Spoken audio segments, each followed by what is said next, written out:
अस्सलामुअलैकुम, सुबह खैर। कैसे आप सब लोग? ठीक ठाक होंगे और हमारे शो का हमेशा की तरह इंतज़ार कर रहे होंगे। तो हम आ गए आपके लिए एक अच्छा सा शो लेकर।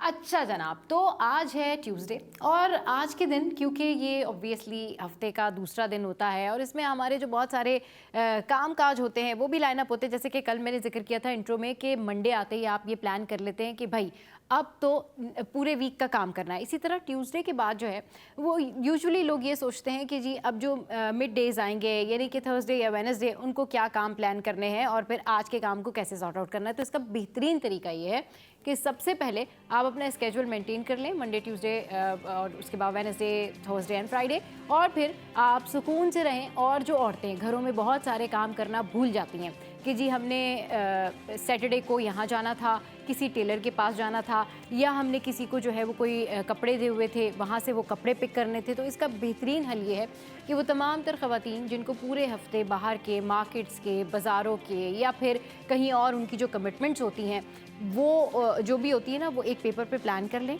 और अपना शेड्यूल बना लें ताकि उनको आसानी भी रहे और वो भूलें भी नहीं। और घर के भी जो उनको काम प्लान करने होते हैं ना कि जी आज वार्डरोब साफ़ करनी है, या फिर जो है आज घर में बहुत सारी चीज़ें ऐसी देखनी है कि पुराने वाले कपड़े जो हैं वो बाहर निकालने हैं और नए वाले कपड़ों को थोड़ा सा जो है वो आपने प्लान करना है इस तरह से कि आपने वो कहाँ कहाँ पहनने हैं।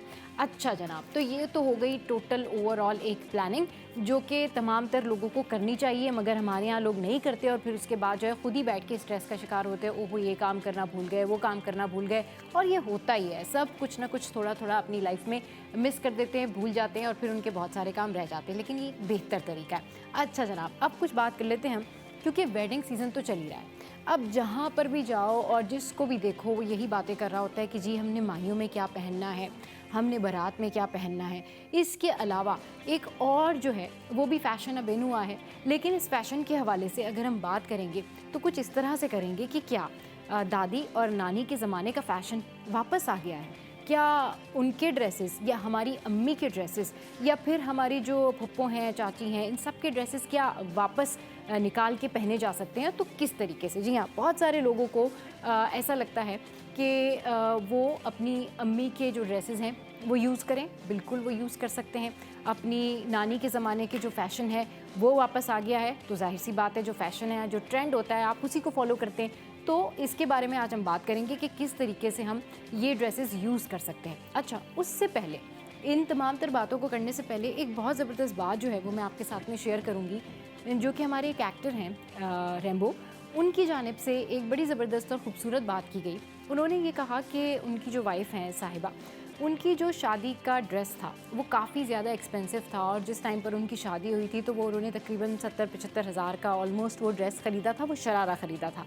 उसके बाद उन्होंने ये किया कि उनके घर में तकरीबन 3 लोगों ने बाद में उनकी शादी का जो ड्रेस था वो यूज़ किया, जो साहिबा का शादी का ड्रेस था वो यूज़ किया, और इस तरह से कि उसकी शर्ट्स बना ली लोगों ने और उनका जो शरारा है वो काम में आ गया। इस तरह लोगों की मदद भी हो गई और वो जो इतना महंगा शरारा रखा हुआ था वो काम में भी आ गया।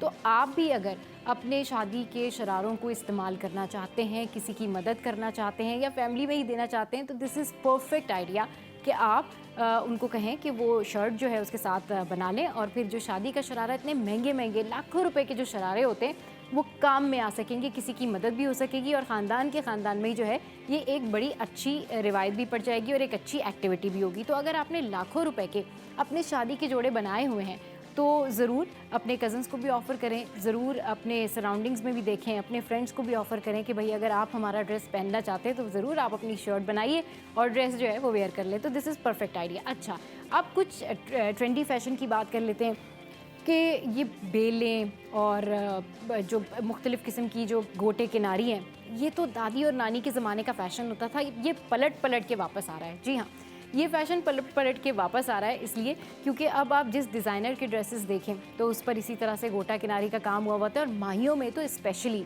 मतलब मैं तो इस बात से हैरान हूँ कि माहियों में स्पेशली आप देखें कि काम ही सारा गोटा होगा या फिर वही ट्रेंडी स्टाइल की शलवारें होंगी, गरारे होंगे।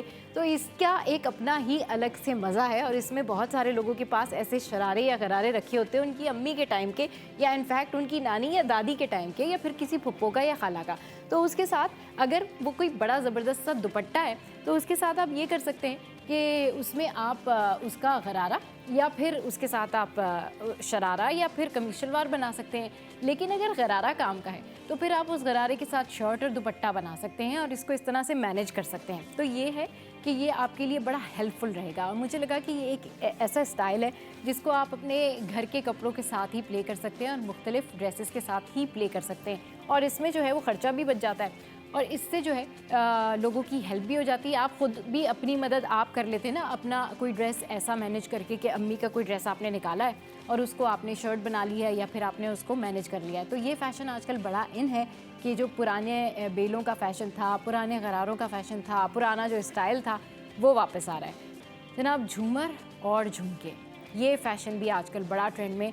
आपने देखा होगा कि इंडियन जितनी भी एक्ट्रेस हैं वो बहुत ज़्यादा ज्वेलरी का इस्तेमाल करती हैं। हमारे यहाँ पर जितनी शादियाँ होती हैं, इवन एशिया में बहुत ज़्यादा ज्वेलरी का इस्तेमाल किया जाता है और वही पुराने ज़माने के झूमर, वही पुराने ज़माने के बड़े बड़े जो झुमके हैं वो बड़े स्टाइल में। तो आजकल ये ज़रूर मैंने कहा कि मैं शेयर करूँगी कि आप लोग ये बताइएगा कि जब आप हमें कॉल कर सकते हैं और बता सकते हैं कि जब आप लोग इस तरह के ड्रेसेस बनाते हैं तो क्या वाकई उनके साथ ज्वेलरी इस तरह की पहनते हैं जो आजकल स्टाइल में, या फिर कुछ लोग जो है वो छोटी डिज़ाइन वाली ज्वेलरी जो है, छोटी झुमकियाँ पहनना पसंद करते हैं। बट जो फ़ैशन है वो ये है कि आजकल बड़े बड़े झुमके या फिर मुल्तानी झुमके या फिर जो ट्रेंड है वो बड़ा इन हुआ है और उसके साथ जो है लोग फिर अपनी स्टाइलिंग को मेंटेन करते हैं। अच्छा जनाब, अब कुछ बात कर लेते हैं कि हमारे जो शो की टॉप स्टोरीज़ हैं वो क्या रहने वाली है। तो आज हमारे शो की जो टॉप स्टोरीज़ हैं वो डेफिनेटली कराची, उसके मसाइल, कराची में लोड शेडिंग के मसले या फिर टैक्सेस के हवाले से हम बात करेंगे कि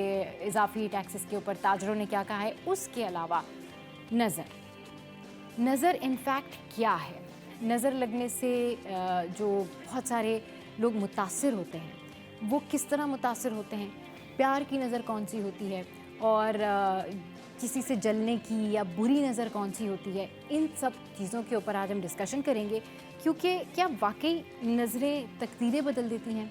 क्या वाकई अगर किसी को प्यार की नज़र भी लग जाए तो उसका भी क्या नुकसान होता है या उससे फ़ायदा होता है, या फिर कोई किसी से जेलस हो या हसद करे तो इसके पीछे क्या एक पूरी साइंस है, इसकी क्या एक बैकग्राउंड है कि नज़र जो है वो आपकी लाइफ को जो है वो डिस्ट्रॉय कर देती है, आपके अच्छे काम को बर्बाद कर देती है। आपकी अच्छी इंटेंशन भी हो तो क्या नज़र वाकई इतनी पावरफुल है कि वो सब कुछ डिस्ट्रॉय कर देती है? इस पर भी हमारे शो में होगी बात और इसके अलावा मज़ीद जो है वो डिस्कशन भी हम करेंगे और आपको बताएंगे कि एक शख्स ने बड़े डिफरेंट तरीके से जो है वो एक लड़की को प्रपोज़ किया है। ये कौन है और इनका तरीक़ाकार क्या है, इस हवाले से शो में बात होगी। लेकिन इस ब्रेक के बाद आपने कहीं नहीं जाना, हमारे साथ रहना है। Keep watching City at 10। Welcome back. तो टॉप स्टोरीज़ के लिए हमारे सीनियर रिपोर्टर ने हमें ज्वाइन किया है, आजिज़ भाई हमारे साथ है। लेकिन आजिज़ भाई से बात करने से पहले आपको बड़ी एक इंटरेस्टिंग सी वीडियो दिखाते हैं जिसमें ये एक बंदा है जिसने बड़ी ज़बरदस्त तरीके से एक डिफरेंट स्टाइल से जो है वो एक खातून को प्रपोज़ किया। चले जी, ये वीडियो जो है काफ़ी वायरल हो रही है, लोग इसके बारे में अच्छे कमेंट्स भी कर रहे हैं और अपनी राय भी दे रहे हैं और डेफिनेटली मिले जुले जो है वो रद्द-ए-अमल सामने आ रहे हैं। लेकिन इस पर थोड़ा सा रद्द-ए-अमल हमारे साथ आजिज़ भाई मौजूद है। अस्सलाम वालेकुम, वेलकम टू द शो। कैसे हैं आप? बिल्कुल। आजिज़ भाई, वीडियो आपने देखी और ये एक डिफरेंट तरीका है प्रपोज़ करने का, ज़रा इस वीडियो के ऊपर बात करें और ये बताएं आपने कैसे प्रपोज़ किया था भाभी को?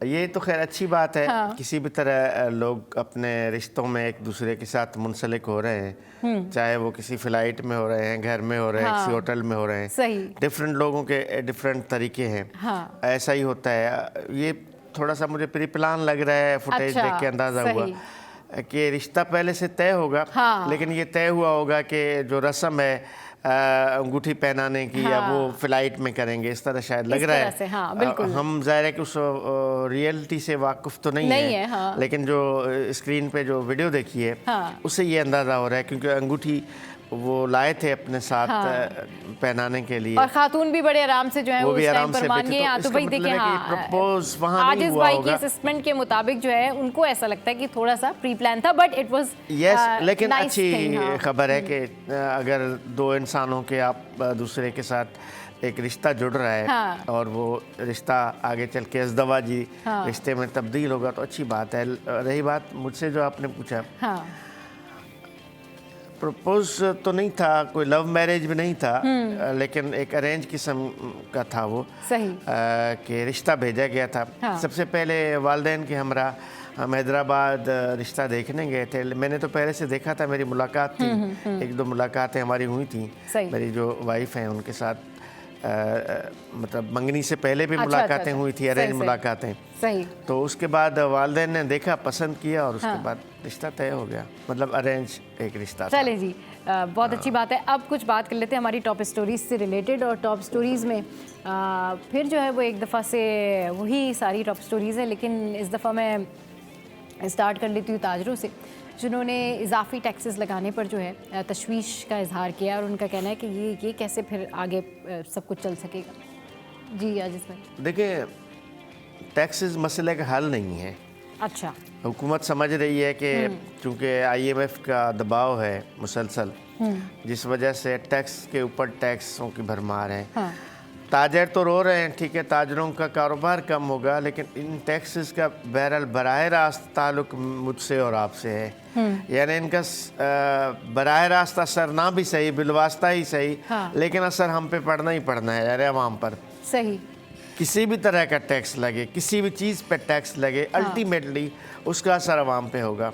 उसका दायरा लिमिट नहीं होगा, ताजरों तक नहीं होता है। सही। ताजर पे लगे, किसी चीज़ पे टैक्स लगे, या बैरूनी ममालिक से आने वाली अशिया अच्छा, पे। दुनिया भर में ये होता है आजिज़ भाई कि अगर टैक्सेस लगते हैं तो उसका जो इंसेंटिव है वो आवाम को भी मिलता है। अगर मुल्क से बाहर, मतलब बैनुल अक़वामी तौर पर लोग टैक्स पे करते हैं तो कहीं ना कहीं उनको इलाज में भी सहूलियात मिलती हैं, उनको दीगर तालीम में भी सहूलियात मिलती हैं। बट हमारे यहाँ जो आवाम है वो ये बात ज़रूर करती है कि ठीक है, जब टैक्स भी हम पे कर रहे हैं तो फिर उसका हमें कोई रिलीफ, नहीं, कोई लेकिन इंसेंटिव, आप को कह रही कुछ हैं तो ना, मिलना टैक्स चाहिए। हम भी पे कर रहे हैं।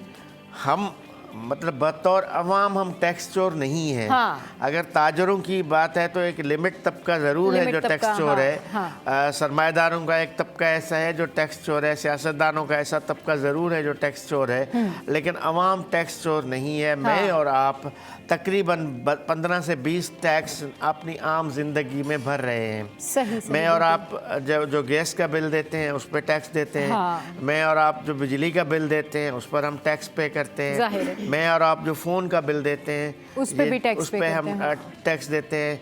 मैं और आप रोज़मर्रा की ज़िंदगी में अगर बस में सफ़र कर रहे हैं, ट्रेन में सफ़र कर रहे हैं, अगर फ़्लाइट में सफ़र कर रहे हैं, हम उस पर अपना टैक्स दे रहे हैं। मैं और आप मैकडोनल्ड से जाके एक बर्गर लेते हैं, उस पर टैक्स का बिल्कुल टैग लगा हुआ होता है। हम तो आम आदमी तो अपनी आम जिंदगी में कई टैक्सेस दे रहा होता है। मैं और आप एक कुछ कहीं से भी हम कुछ भी शॉपिंग करते हैं किसी भी जगह से, इवन जो राशन खरीद करते हैं, मैं आपको अपनी मिसाल ही बता दूं, 40-45 हज़ार रुपये महीने का राशन घर का जो आता है, 10 से 11 हज़ार रुपये उस पर टैक्स होता है। सही कह रहे हैं, बिल्कुल। तो यानी आम आदमी तो टैक्स से बरीउल ज़िम्मा हो ही नहीं सकता किसी भी सूरत में। सही। तो हम तो टैक्स चोर नहीं हुए, ये टैक्स चोरों को पकड़े भाई। असल में करना ये चाहिए कि टैक्स का जो मार्जिन है वो बढ़ाना चाहिए। टैक्स का अच्छा, ये क्या करते हैं कि टैक्स की शरह बढ़ा देते हैं। सही। मार्जिन बढ़ाने से या टैक्स का दायरा बढ़ाने के बजाय, टैक्स चोरों को पकड़ने के बजाय टैक्स की शरह बढ़ा देते हैं, जिससे आम आदमी बराह रास्त मुतासर होता है। ठीक है जी। खुर्शीद भाई ने भी हमें ज्वाइन किया। अस्सलाम वालेकुम खुर्शीद भाई, वेलकम टू द शो। ये बताएं आज आपने हमें क्यों लेट ज्वाइन किया? सबसे पहले तो आप ये ज़रा हालात बताएं। और हमें पता है कि शहर के हालात जो हैं आजकल ठीक है, थोड़ा ट्रैफिक कम है आजकल। शहर की जो सूरत हाल है वो तो वैसे तो खैर अच्छी कहेंगे, क्योंकि हमारा शहर है। दूसरा जो सड़कों पर ट्रैफिक की रवानी है वो मुतासिर होती है, तो फिर उस पर हर बंदा बेबस है। बेबस हो जाता है। और फिर जब सुबह सुबह के औकात में अगर कोई ट्रैफिक जाम है तो उसमें स्कूल जाने वाले तलबा तालिबात, यूनिवर्सिटी जाने वाले, फिर दफातर में लोग जाने वाले। और मैं समझता हूँ कि हमारी ये ट्रैफिक पुलिस एहलकार हैं, उनमें कोई ऐसी गफलत के मुर्तकिब एहलकार होते हैं जिनकी वजह से छोटी सी गलती होती है और वो उसकी वजह से बहुत सारे लोगों को इसका खमियाजा भुगतना पड़ता है। इसी तरह जाम सादिक पुल पर भी एक जो है वो बड़ा कंटेनर जो है वो खड़ा हुआ था और जिसकी वजह से ट्रैफिक बहुत आहिस्ता आहिस्ता चल रही थी, जिस तरह हमारी मईशत चल रही है, जिस तरह हमारे हुक्मरानों के जो फैसले हैं वो चल रहे हैं, सही, तो इसी तरह ट्रैफिक की रवानी भी सुस्त रवि का शिकार है। बिल्कुल, ट्रैफिक की रवानी जब सुस्त रवि का शिकार होती है, आप जब ट्रैफिक के बीच में फंसे हुए होते हैं उस वक्त आप पता नहीं क्या क्या सोच रहे होते हैं, आपका दिल कर रहा होता है बस गाड़ी कहीं से उड़ के ना आगे चली जाए और किसी तरीके से आपकी ज़िंदगी का सबसे बड़ा मसला जो है ना उस टाइम ये होता है जी, जगह मिल जाए, स्पेस मिल जाए, हम पहुंच जाएं जहां हम जाना चाहते हैं। अच्छा खुर्शीद भाई, इजाफी टैक्सेस के ऊपर ताजरों ने तशवीश का इजहार किया है और उन्होंने इस हवाले से काफ़ी बातें भी की है और उन्होंने ये कहा कि जो कैपिटल गेन टैक्स है इस हवाले से भी बात की। दूसरा एक तो ये मसला, सेकंड ये कि अगर ये टैक्सेस इसी तरीके से बढ़ते जाएंगे तो आवाम जो है वो तो ये चाहती है ना कि अगर हम जैसे अभी आजिज़ भाई ने भी कहा कि भाई हम तो हर चीज़ में टैक्स पे कर रहे हैं, लेकिन उसके अगेंस्ट आवाम को क्या रिवॉर्ड मिलता है? मुल्क से बाहर तो लोगों को इंसेंटिव्स मिलते हैं, तालीम के मिलते हैं, सेहत के मिलते हैं, दीगर और ट्रैवलिंग इंसेंटिव्स भी होते हैं, लेकिन यहाँ क्या होता है? बड़ी खूबसूरत बात आपने कही कि ताजिरों ने तशवीश का इजहार किया है, लेकिन मेरा एक सवाल है ताजिरों से भी, जिस तरह आपने मुझसे सवाल किया, मैं स्क्रीन पर सवाल ताजिरों से सवाल करना चाहता हूँ। ताजिर ये सवाल क्यों नहीं करते कि मुल्क में महंगाई है, शरह जो उसका इजाफा हो गया है, तो आवाम को रिलीफ दिया जाए, हम उस पर एहतजाज करेंगे। ताजिर ये क्यों नहीं कहते कि इस वक्त जो है वो लोगों की आमदनी जो कम है, हम जो है वो रिलीफ देंगे। ताजिर ये क्यों नहीं कहते हुकूमत पाकिस्तान से कि अगर आपने महंगाई कम नहीं की तो हम अपनी फैक्ट्रियाँ बंद कर देंगे। ताजिर ये क्यों नहीं कहते कि अगर गैस की कीमत आपने बढ़ा दी और पब्लिक इस वक्त खून की क़ुव्वत ख़रीद कम है तो हम अपनी जो गैस की जो LPG सिलेंडर्स की जो शॉप्स है वो बंद करेंगे, या जो CNG सिलेंडर जो स्टेशन है वो बंद कर देंगे। ताजिरों का हमेशा से यही मुतालबा रहा है कि वो इस तरह चीखो पुकार करते हैं, और उनकी मनमानी आप देखिए कि जब पेट्रोल की कीमतों की बात आती है, 0.5% टैक्स की बात आई तो इन्होंने तमाम पूरे पाकिस्तान के पेट्रोल पंप्स बंद कर दिए और हुकूमत को उनकी हुकूमती रीट को चैलेंज किया और हुकूमत ने उनकी बात को तस्लीम किया। मतलब ये मेरे और आपके मफाद में तो उन्होंने एहतियाज नहीं किया, मेरे और आपके मफाद में तो उन्होंने अपने पंप्स बंद नहीं किए। उनकी अपनी जब जेब पर ज़र पड़ती है तो वो हुकूमत को भी चैलेंज करते हैं। आवाम के मफाद का ना तो हुकूमत को ख्याल है और ना ही इन ताजिरों को ख्याल है। टैक्स की शरह बढ़ती है तो अपनी कीमतें बढ़ा देते हैं जो इनकी प्रोडक्ट्स होती हैं। जो पहले प्रोडक्ट्स 200 रुपये की बन रही होती है, टैक्स की शरह बढ़ने से वो 230 रुपये की कर देते हैं। मतलब ये आवाम को तो रिलीफ नहीं दे रहे, इनके अपनी जब शरह मुनाफा के ऊपर ज़र पड़ती है, इनकी अपनी जेब पर ज़र पड़ती है तो ये वो चीखों पुकार शुरू कर देते हैं। और फिर जब वज़ीर-ए-आज़म पाकिस्तान से मुतालबा करते हैं जी शरह टैक्स कमी की जाए, आर्मी चीफ से मुतालबा करते हैं जी ये हम परेशान हो गए, हमें गैस नहीं मिल रहा। मेरे भाई आप इसी आवाम से कमाते हैं, इसी आवाम से आपके घर चल रहे हैं, ये फैक्ट्रियाँ चल रही हैं, उनकी कदर नहीं है, उन वर्कर्स की कदर नहीं है। आप देखिए जाके हमारी कोरंगी इंडस्ट्रियल एरिया के अंदर जो है वो कम बेश मैं समझता हूँ, शायद मेरा अंदाज़ा गलत हो, 2,500 से 3,000 फैक्ट्रियाँ यहाँ पर मौजूद हैं। आप वहाँ के वर्कर्स की सूरत हाल जाके देखेंगे, उस पर कभी बात नहीं करते। वहाँ के लोगों के EOBI कार्ड्स नहीं है, उस पर बात नहीं करते। वहाँ पर लोगों के पास जो उनकी जो ज़िंदगी है वो मफलूज है और उनकी जो शरह आमदनी है वो बहुत कम है, तो उस पर बात नहीं करते।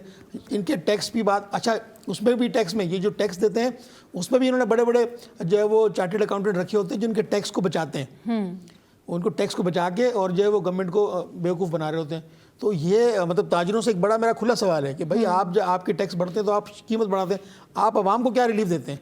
आवाम को कोई रिलीफ नहीं मिलता। इसमें खुर्शीद भाई बात यह है कि सरमायादार जो होता है ना, बुनियादी तौर पे जो उसकी पूरी जंग अपने सरमाए के लिए होती है। कार्ल मार्क्स दुनिया के एक बड़े फ़िलासफ़र थे जिन्होंने सोशलिज़म का नज़रिया दिया, दुनिया को तब्दील करने का नज़रिया दिया।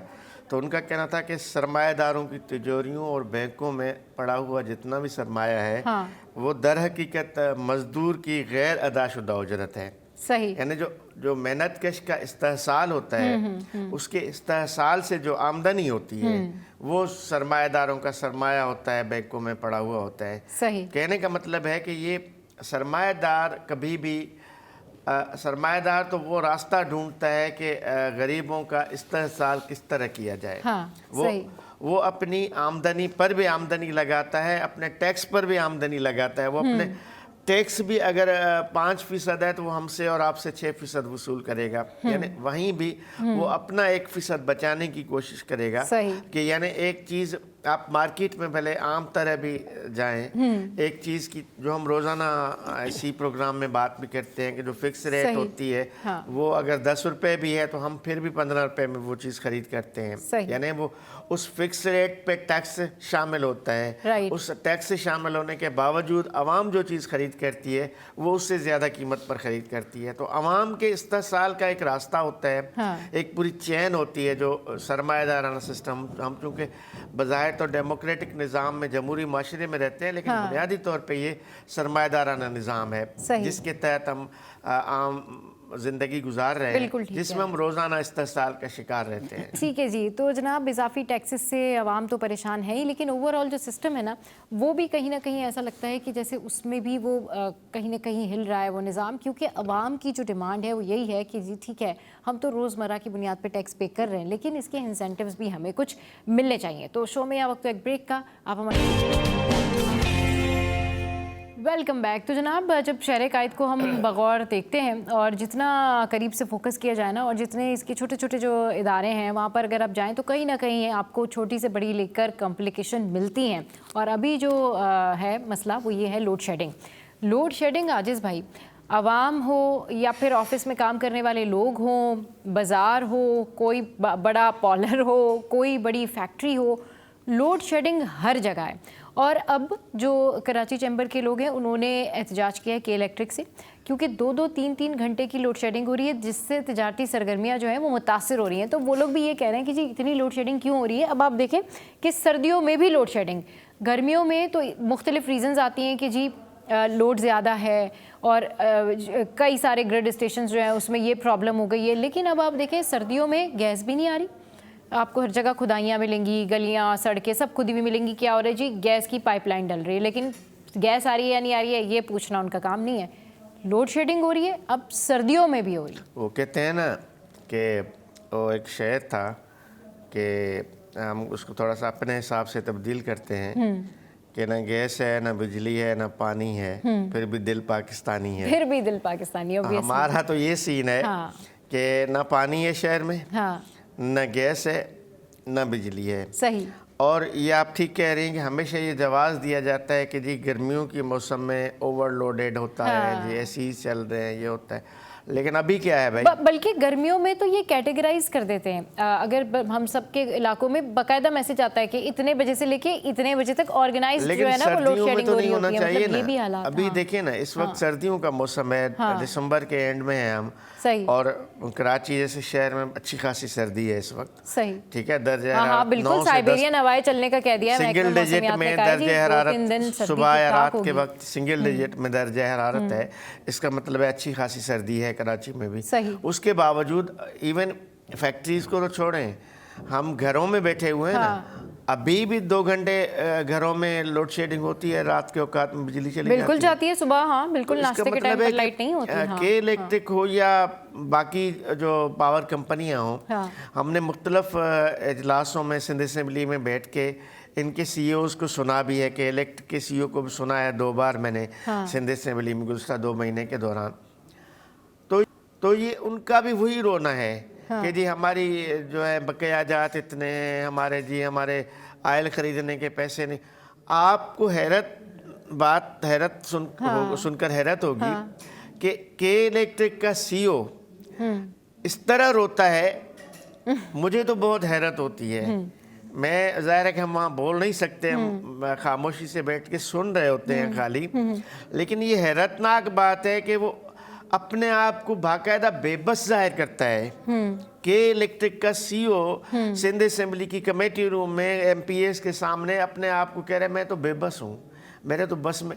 अरे भाई फिर ये तो एक ड्रामा हुआ ना आवाम के साथ। आप इतना बड़ा इदारा चला रहे हैं जो रोज़ाना की बुनियाद पे करोड़ों रुपए आवाम से लूटता है, वो इदारा के इलेक्ट्रिक, और आप कहते हैं मैं तो बेबस हूँ, मैं तो कुछ नहीं कर सकता। सही। ये एक अजीब तमाशा है इस मुल्क में कि इदारे चलाने वाले, इदारों के सरबराह आवाम के सामने जब आते हैं तो फिर इस तरह का लैंग्वेज उनका होता है, इस तरह का अंदाज होता है उनका, जो बहरहाल अफसोसनाक है। खुर्शीद भाई, अगर के इलेक्ट्रिक के सीईओ ही इतने बेबस होंगे तो फिर आवाम किधर जाएगी? फिर किसको हम कहें कि जी लोड शेडिंग ठीक हो जाए? دیکھیں صبا صاحبہ، یہ جو کے الیکٹرک کی CEO کی بات ہوئی، تو یہ خود ساختہ بحران اپنے آپ کو گردانتے ہیں اور عوام کے سامنے آ کے یا جو ہمارے منتخب نمائندے ہیں ان کے سامنے آ کے اپنے آپ کو بے بس ظاہر کرنا، تو اس سے میں سمجھتا ہوں وہ اپنی ذمہ داری سے اپنے ان کی جو اخلاقی اقدار ہیں اس سے وہ کبھی بری الزمان نہیں ہو سکتے. ٹھیک ہے، فیصلہ تو اسی دن ہی غلط ہوا تھا جس دن جس دن کراچی الیکٹرک سپلائی کو جو ہے وہ پرائیویٹائز کیا گیا. دیکھیں ہمارا قومی جو بھی ادارے ہیں وہ ہماری ملک کی ساکھ ہیں، ہماری ملک کی پہچان ہے اور ہمارے ملک کے ریونیو جنریٹڈ ہب کہلاتے ہیں. جس طرح پاکستان قومی ایئر لائن ہے، اسٹریٹ مل تھی، بدقسمتی کہہ لیجیے ان کے اوپر ایسے اکاؤنٹیبلٹی، ایسے چیک اینڈ بیلنس کا سسٹم موجود نہیں ہوتا جس کی وجہ سے وہ ادارے خستہ حال ہو جاتے ہیں، وہ نقصان پہنچاتے ہیں ملک کی معیشت کو. اور اسی طرح کراچی الیکٹرک سپلائی بھی تھا جس کو پرائیویٹائز کیا گیا. سوال یہ اٹھتا ہے کہ اس وقت کے حکمرانوں نے، اس وقت میں جو دور حکومت میں برسر اقتدار سیاسی جماعتیں تھیں، انہوں نے یہ فیصلہ ہی کیوں کیا کہ کراچی کی جو پاور سپلائی کمپنی ہے اس کو پرائیویٹائز کر دیا جائے. اور جب پرائیویٹائز کر دیا گیا ہے، میں سمجھتا ہوں کراچی شہر کا ہر بچہ، ہر نوجوان، ہر تاجر، ہر خاص و عام، ہر طالب علم، ہر اینکر، ہر صحافی اس بات پر چیخ و پکار کر رہا ہے کہ بھئی کراچی الیکٹرک سپلائی کو اب جو ہے اس کا جو کانٹیکٹ ہے وہ تبدیل ہونا چاہیے. اور گرمیوں میں جس طرح سے ہم باتیں ہوتی ہیں، آپ کو اندازہ کہ لاسٹ جب گرمیاں گزری ہیں، کیونکہ یہ بہت ہو چکا، پرائیویٹائز کر دیں، اس طرح سے مینج کر لیں. آپ جان نہیں چھوڑا سکتے یہ کر کے. کون سفر کر رہا ہے؟ عوام سفر کر رہے ہیں. ہمارے حکمران یہ جان نہیں چھوڑا سکتے پرائیویٹائز کر کے. آپ دیکھیں کہ اس گرمیوں کے اندر جو ابھی گرمیاں گزری ہیں، اس میں 700 سے 800 افراد جو ہے وہ موت کی نیند میں چلے گئے اسی گرمی ہیٹ ویو کی وجہ سے. لیکن یہ جو CEO ہیں ان کے، میں سمجھتا ہوں اس سے بڑا ظلم نہیں ہو سکتا عوام کے ساتھ کہ گرمیوں کی شدت میں بھی انہوں نے لوڈ شیڈنگ کا دورانیہ بڑھایا اور نہ کم کیا، اور اس کی وجہ سے اموات ہوئی. میں سمجھتا ہوں 1000 افراد کا قتل جو ہے ان کی موت کے ذمہ دار کے الیکٹرک ہیں، اور کے الیکٹرک کو جنہوں نے پرائیویٹائز کیا وہ بھی اس کے ذمہ دار ہیں. ہر موسم گرما کے اندر جو ہے وہ 800، 1000، 1200، 1500 افراد کی ڈیتھ ہوتی ہے صرف لوڈ شیڈنگ کی وجہ سے. تھوڑی سی کریکشن کر دوں، یہ کے الیکٹرک جو ہے نا، یہ سندھ گورنمنٹ کے ماتحت ایک کمپنی تھی، کراچی الیکٹرک سپلائی کمپنی اس کا نام تھا. چیف سیکریٹری اس کو ہیڈ کرتا تھا. یہ سیاستدانوں نے پرائیویٹائز نہیں کیا. ایک تو میں یہ کریکٹ کر دوں، جنرل مشرف کے دور میں یہ پرائیویٹائز ہوا تھا، اور اس کو سب سے پہلے اس کو کراچی الیکٹرک سپلائی کمپنی کو ختم کر کے کراچی الیکٹرک سپلائی کارپوریشن میں تبدیل کیا گیا، اور اس کا کنٹرول دیا گیا وفاق کا. اس زمانے میں وابڈا کا چیئرمین جنرل سن 2000 کی بات بتا رہا ہوں، ہم نے رپورٹ کیا ہے، اس زمانے میں یہ باتیں رپورٹ کی تھیں اخبار میں کہ جنرل ذوالفقار کو، یعنی ایک وفاق جو وابڈا کا چیئرمین تھا، اس کو کے الیکٹرک کا چیئرمین بنا دیا گیا.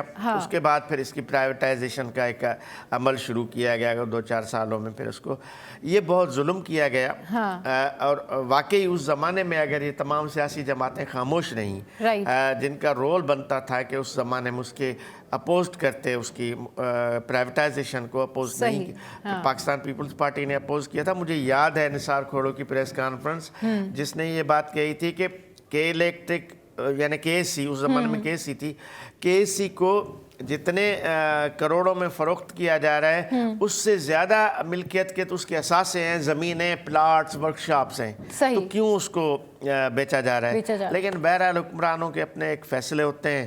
اچھا KSC کوئی ایسا ادارہ بھی نہیں تھا جو خسارے میں تھا اس وقت، خسارے میں بالکل بھی نہیں تھا، بالکل بھی نہیں تھا، اور اس کی لائبلٹیز کوئی نہیں تھی. یہ ضرور تھا کہ یہ ایک جواز بنایا گیا کہ ہزاروں کی تعداد میں اس کے جو ورکرز ہیں اس کو تنخواہیں دینا ایک مشکل کام ہے، تو ورکرز کو کم کیا جا سکتا تھا. کوئی بات وہی ہے نا کہ بات یہ ہے کہ اگر اوور آل مینجمنٹ ٹھیک ہو، یعنی سسٹم ٹھیک ہو، لوگوں کا خیال ہو، عوام کا خیال ہو، تو بہت ساری چیزیں جو ہے نا وہ بالکل ٹھیک ہونے لگ جاتی ہیں اور عوام کو بھی ریلیف ملتا ہے. لیکن اس ساری صورتحال میں، چاہے ٹیکسز کی صورتحال ہو، لوڈ شیڈنگ ہو، گیس نہیں ہو، یا پھر پانی کے مسئلے ہو، ساری صورتحال میں عوام ہی سفر کرتے ہیں. ہمارے ساتھ ہمارے سینئر رپورٹرز موجود ہیں. عاجز بھائی، خورشید بھائی، آپ کا بہت شکریہ. اور ہم جس طرح کی بات کرتے ہیں تو ہم یہ سوچتے ہیں کہ عوام جو ہے اس کو اویئرنیس بھی ہو اور ہماری جو آواز ہے وہ کام بالا تک پہنچے تاکہ عوام کے مسائل حل ہو سکیں. تو شو میں یہ وقت ایک بریک کے بعد جب واپس آئیں گے تو ہمیں جو ہے پیرامیڈک سے ریلیٹڈ جو ہے گیسٹ جوائن کریں گے، جن سے ہم جانیں گے کہ یہ کتنی بیک بون ہوتا ہے اس ادارے کے لیے جہاں پر یہ کام کرتے ہیں. So stay with us, keep watching City at 10. Welcome back. तो जनाब कुछ बात करते हैं एक ऐसे शोबे की, ऐसे लोगों की, यानी पैरामेडिक्स स्टाफ की, जिनके बगैर किसी भी हॉस्पिटल की जो एडमिनिस्ट्रेशन है शायद वो भी ना हो, और डॉक्टर्स जो हैं वो भी अपना काम बखूबी सरअंजाम ना दे सकें। तो इस पर बात करने के लिए इस वक्त हमारे साथ मौजूद हैं डॉक्टर मोहम्मद नईम हैं, जो कि मेडिकल डायरेक्टर हैं, कंसल्टेंट हैं, physician and diabetologist at MAP medical and dialysis centre New Karachi. इसके अलावा member central medical aid committee MKM से भी इनका ताल्लुक है। अच्छा जनाब, उनके साथ हमारे शो पे मौजूद हैं मिर्ज़ा शाकिर बेग, इंचार्ज हैं सिविल हॉस्पिटल के। अस्सलाम वालेकुम, वेलकम टू द शो। कैसे हैं आप सर? अच्छा सर, जहाँ पर हम बहुत सारी बात कर रहे होते हैं कि जी डॉक्टर्स जो हैं वो बहुत मेहनत करते हैं, या हमारे माशरे की आम रीढ़ की हड्डी समझे जाते हैं कि जी इंसान जो है वो एक जब हॉस्पिटल जाता है तो सारा कुछ उसके लिए उस टाइम पर डॉक्टर ही होता है कि जी वो डॉक्टर उसको इस तरह से गाइड करे, ये करना है, ये मेडिकेशन है। बट डॉक्टर्स को हेल्प आउट करने के लिए जो ये पैरामेडिक्स स्टाफ होते हैं, ये कितनी रीढ़ की हड्डी साबित होते हैं किसी भी हॉस्पिटल की एडमिनिस्ट्रेशन के लिए या मैनेजमेंट के लिए? देखिए, अस्सलाम वालेकुम। देखिए, कोई भी हॉस्पिटल है, क्लिनिक है, उसमें पैरामेडिकल स्टाफ एक पिलर की हैसियत रखता है। जब भी हमारी फैमिली मेंबर या हमारे कोई पेशेंट किसी हॉस्पिटल में जाता है तो उसका जो पहला इंट्रोडक्शन होता है वो पैरामेडिकल स्टाफ से होता है, क्योंकि उसके वाइटल्स वगैरह पैरामेडिकल स्टाफ ही चेक करता है। ब्लड प्रेशर चेक करेगा, शुगर चेक करेगा, उसका टेम्परेचर चेक करेगा, उसके बाद वो उन्हें क्यू में बिठाएंगे और डॉक्टर के पास भेजेंगे। तो पैरामेडिकल स्टाफ ये समझें कि अगर डॉक्टर के पास कोई आ रहा है घर से, तो जाहिर सी बात है वो डॉक्टर को दिखाने के लिए निकलता है, लेकिन without work of the paramedical के बिहेवियर, उससे अगर वो मुतासिर नहीं होगा तो उसकी प्रिस्क्रिप्शन पे भी इतना ज़्यादा इफेक्टिव नहीं रहेगी। पैरामेडिकल स्टाफ बहुत इंपॉर्टेंट है किसी भी हॉस्पिटल और क्लिनिक दोनों के लिए। अच्छा शाकिर साहब, आप खुद सिविल हॉस्पिटल कराची में इंचार्ज हैं पैरामेडिक्स के, ज़रा बताइए क्या क्या जिम्मेदारियाँ होती हैं आप लोगों की? पैरामेडिकल्स की जो सबसे पहले, अस्सलाम वालेकुम जी, पैरामेडिकल्स की सबसे पहले जो जिम्मेदारियां हैं वो बहुत ज़्यादा जिम्मेदारी है, सही है। अच्छा। पेशेंट्स के लिए, फिर उसके सबसे ज़्यादा तीमारदार के लिए भी, दोनों को जो सर्विस फराम करनी पड़ती है वो पैरामेडिकल्स को करनी, ठीक, सही। वो जितनी भी अभी डॉक्टर साहब ने जैसे बताया कि जितनी भी पहली फर्स्ट स्टेप जो होता है वो पैरामेडिकल्स ही होता है। अच्छा, मेन बोन है वो सही, किसी भी मेडिकल। सही।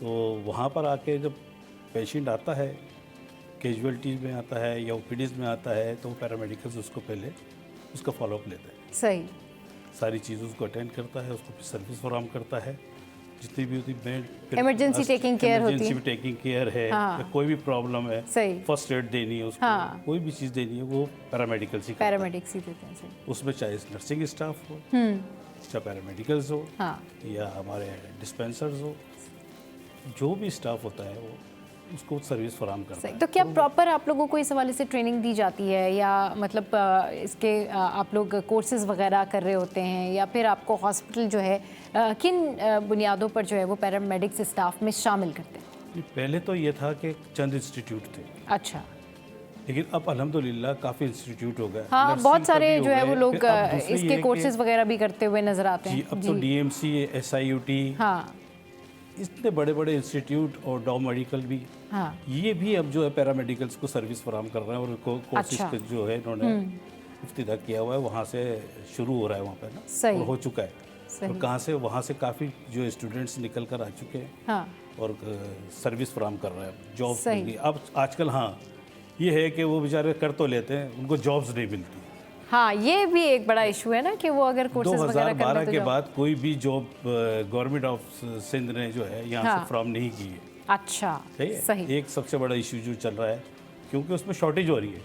ओके, रिटायर्ड तो हो रहे हैं उसी सही, रोजाना 2, 3, 4 जो है एम्प्लॉइज जो है रिटायर हो रहे हैं, लेकिन उसकी जो है तो क्या वजह, डॉक्टर साहब आप बताइए क्या वजह है कि पैरामेडिक्स का ये इतना अहम शोबा है और इतनी अहम जिम्मेदारी होती है लोगों के ऊपर, और ये बड़ा अच्छा शोबा है। अगर एम्प्लॉयमेंट के हवाले से देखा जाए तो हॉस्पिटल्स में तो इसकी बड़ी वैकेंसीज होती हैं, ज़रूरत होती है हॉस्पिटल्स को पैरामेडिक्स स्टाफ की, और अच्छे ट्रेंड स्टाफ की तो बहुत ज़्यादा ज़रूरत होती है, जो कि इंस्टेंट रिस्पॉन्स करे, किसी एमरजेंसी में जो है वो फ़ौरन से रिप्लाई करे कि जी ठीक है, अगर एमरजेंसी है तो वो क्विकली रिस्पॉन्स के साथ जो है वो पेशेंट को ट्रीटमेंट दे। फिर इसके अलावा पैरामेडिक्स की इतनी बड़ी रिस्पॉन्सिबिलिटी होती है कि जो भी ट्रीटमेंट होता है, जो फर्स्ट एड होती है, वो फ़ौरन जो है वो पेशेंट को देना, तो क्यों फिर ऐसा है कि जिस तरह से शाकिर साहब कह रहे हैं कि कोर्सेज तो लोग कर लेते हैं पैरामेडिक्स के, लेकिन फिर उनको जॉब नहीं मिलती?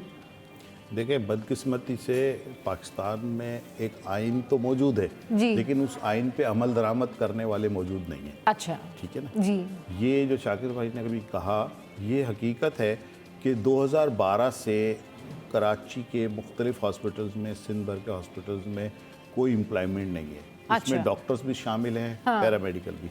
सही। इस वक्त कराची, जिसकी आबादी तकरीबन 3.5 करोड़ से तजावज़ कर गई है, यहाँ के मुख्तलिफ, यहाँ का जो मुख्तलिफ आप देखें कि प्रॉब्लम्स हैं, मुख्तलिफ डायनामिक्स हैं, यहाँ हर तबके के लोग रहते हैं, हर ज़बान बोलने वाले रहते हैं। इसको मिनी पाकिस्तान भी कहते हैं। रेवेन्यू जनरेट कर रहा है।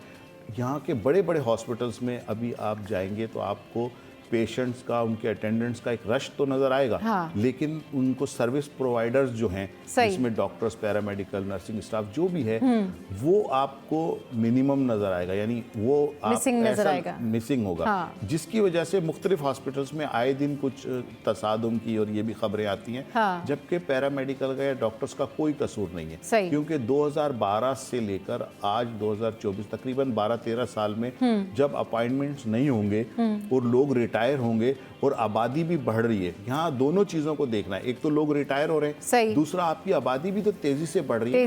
2012 में जो कराची की आबादी थी 2-2.5 करोड़ अगर थी, तो आज इस वक्त 3.5 करोड़ हो गई है। तो उस हिसाब से इसकी ज़रूरियात को पूरा नहीं किया जा रहा है, जबकि ये वाहिद प्रोफेशन है जिसमें सबसे ज़्यादा दुआएं भी मिलती हैं, लोगों को इत्मीनान मिलता है। जब किसी का बच्चा बीमार होता है या किसी की वाइफ या बहन बीमार होती है, तो आप उसके हालात और उसके चेहरे पे देखेंगे तो वो बिल्कुल मायूसी और परेशानी बिल्कुल नुमाया है। जॉब ना मिलने से भी इतना प्रॉब्लम नहीं है, लेकिन जब वो हॉस्पिटल लेके पहुंचता है और पता लगता है कि 10 लोग ऑलरेडी वहाँ इमरजेंसी में मौजूद हैं और जो 8-10 पैरामेडिकल स्टाफ है वो तो उस पर लगा हुआ है। अब ये अपने बच्चे को, इनकी हर शख्स की, मेरी भी, आपकी भी, सबकी प्रायोरिटी ये होती है कि हमारे पेशेंट को पहले इंटरटेन किया जाए। सही। जबकि ये सब कुछ मुमकिन है, लेकिन अब इसमें तफसील में जाएंगे तो पॉलिटिकल बात हो जाएगी। कुछ लोग चाहते नहीं है कि पाकिस्तान में सुकून से लोग रहे, अमन व अमान रहे, तो वो किसी न किसी तरह से। क्योंकि शाकिर साहब, आप खुद इंचार्ज हैं पैरामेडिक्स के, तो आपको अच्छी तरह से पता होगा कि ये शोबा कितना ज़्यादा अहमियत रखता है, इन अ सेंस ऑफ कि जब आप ओटी में होते हैं तो सारे जो इक्विपमेंट्स हैं उनको स्टेराइल करना, क्या ऑपरेशन थिएटर की टेबल पर होगा, क्या नहीं होगा, कौन से जो है वो चीज़ें निकाल के रखनी है, डॉक्टर को किस चीज़ की ज़रूरत पड़ सकती है, एमरजेंसी के टाइम पर जो है वो कौन सा इक्विपमेंट चाहिए, एमरजेंसी के टाइम पर जो है कौन सी चीज़ें ऐसी अवेलेबल होनी चाहिए, including blood, including other things, जो आपकी सारी मशीनरी है या दूसरी चीज़ें, ये सारा काम तो आप ही लोग करते हैं। उसके बावजूद भी अगर इस तरह की, जिस तरह से बात करें डॉक्टर साहब, डॉक्टर नईम, कि फिर भी यहाँ पर इस शोबे की वो वैल्यू नहीं है या वो इतना अप्रिशिएट नहीं किया जाता, तो क्या वजह है? क्या लोगों में अवेयरनेस नहीं है, या लोग खुद जो पैरामेडिक्स हैं वो खुद अपने शोबे के बारे में वोकल होकर बात नहीं करते, वो खुद शायद लोगों को नहीं बताते कि we are so much important? ऐसी बात नहीं है। पैरामेडिकल्स वाले तो जो भी है उनको सर्विस, जितनी भी सहूलियात दी जाती है उसको वो फराहम करते हैं। जहाँ तक इक्विपमेंट का ताल्लुक़ रहा है, वो गवर्नमेंट का बजट का मसला है। अच्छा। वो बजट ये होता है कि आधे से ज़्यादा तो सैलरियों में चला जाता है। नहीं सर, मैं तो सिर्फ ये कह रही हूँ शाकिर साहब कि आप लोग इंतहाई ज़रूरी, जो कहना चाहिए ना कि you know a backbone of a hospital, तो उस लिहाज से जिस तरह से डॉक्टर नईम कह रहे हैं कि इस शोबे की लिए उतनी जॉब्स नहीं हैं, इस शोबे की जो होनी चाहिए अहमियत उतनी नहीं है, तो आपको क्या वजह लगती है फिर उसकी?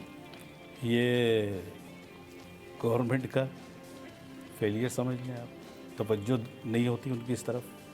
अच्छा। सही, वो एक समझ लें कि शॉप की तरह चला रहे हैं। हाँ। हेल्थ डिपार्टमेंट की तरह नहीं चला रहे उसको। अच्छा। हाँ, वही ना कि सर्विस फराहम नहीं करना चाह रहे, हाँ, खिदमत नहीं करना चाह रहे, हाँ, लोगों को नहीं देना चाह रहे। सही। तो उस पर डिले टैक्ट है कि बहुत से मसाइल हैं। अब पहले जो है एक पेशेंट पे एक पैरामेडिकल होता था जी। आज जो है 4 या 5 पेशेंट के ऊपर एक एक पैरामेडिकल, हाँ ठीक है, बिल्कुल ठीक कह रहे हैं। उसमें जो है बहुत सारी चीज़ें ऐसी आ जाती है कि उसको कैसे सर्विस फराहम करेगा एकदम। हाँ जाहिर है फिर आवाम के लिए भी मुश्किल होता है और फिर इस शोबे में काम करने वाले लोगों के लिए भी मुश्किल होता है। अभी जैसे डॉक्टर नईम ने बताया कि कराची की आबादी इतनी इंक्रीज कर चुकी है जी, हर आदमी ये चाहता है कि जी मेरा इलाज पहले हो जाए। हाँ अब गवर्नमेंट के जो है लोग तो चाहेंगे, बिल्कुल शाकिर साहब, लोग तो चाहते हैं कि ऑब्वियसली उनको उनका पहला इलाज हो, ज़ाहिर है उनके प्यारे होते हैं। बहुत शुक्रिया डॉक्टर नईम और शाकिर साहब जो है हमारे शो पर आए, और आज हमारा मौजू यही था कि जो पैरामेडिक्स हैं उनके हवाले से बात की जाए और लोगों को बताया जाए कि कितना इंपॉर्टेंट शोबा है, और जो लोग इसके कोर्सेज़ करना चाहते हैं या इस स्टाफ में, इस पैरामेडिक्स स्टाफ में शामिल होना चाहते हैं, डेफिनेटली अगर उनकी विल है, उनकी ख्वाहिश है तो उनको आगे आना चाहिए। सो शो में यह वक्त तो एक ब्रेक का, ब्रेक के बाद जब वापस आएंगे तो फिर डिस्कस करेंगे क्या नज़रें वाकई तकदीरें बदल देती हैं। इस हवाले से हमारे गेस्ट भी हमारे साथ मौजूद होंगे। So stay with us, keep watching City at 10।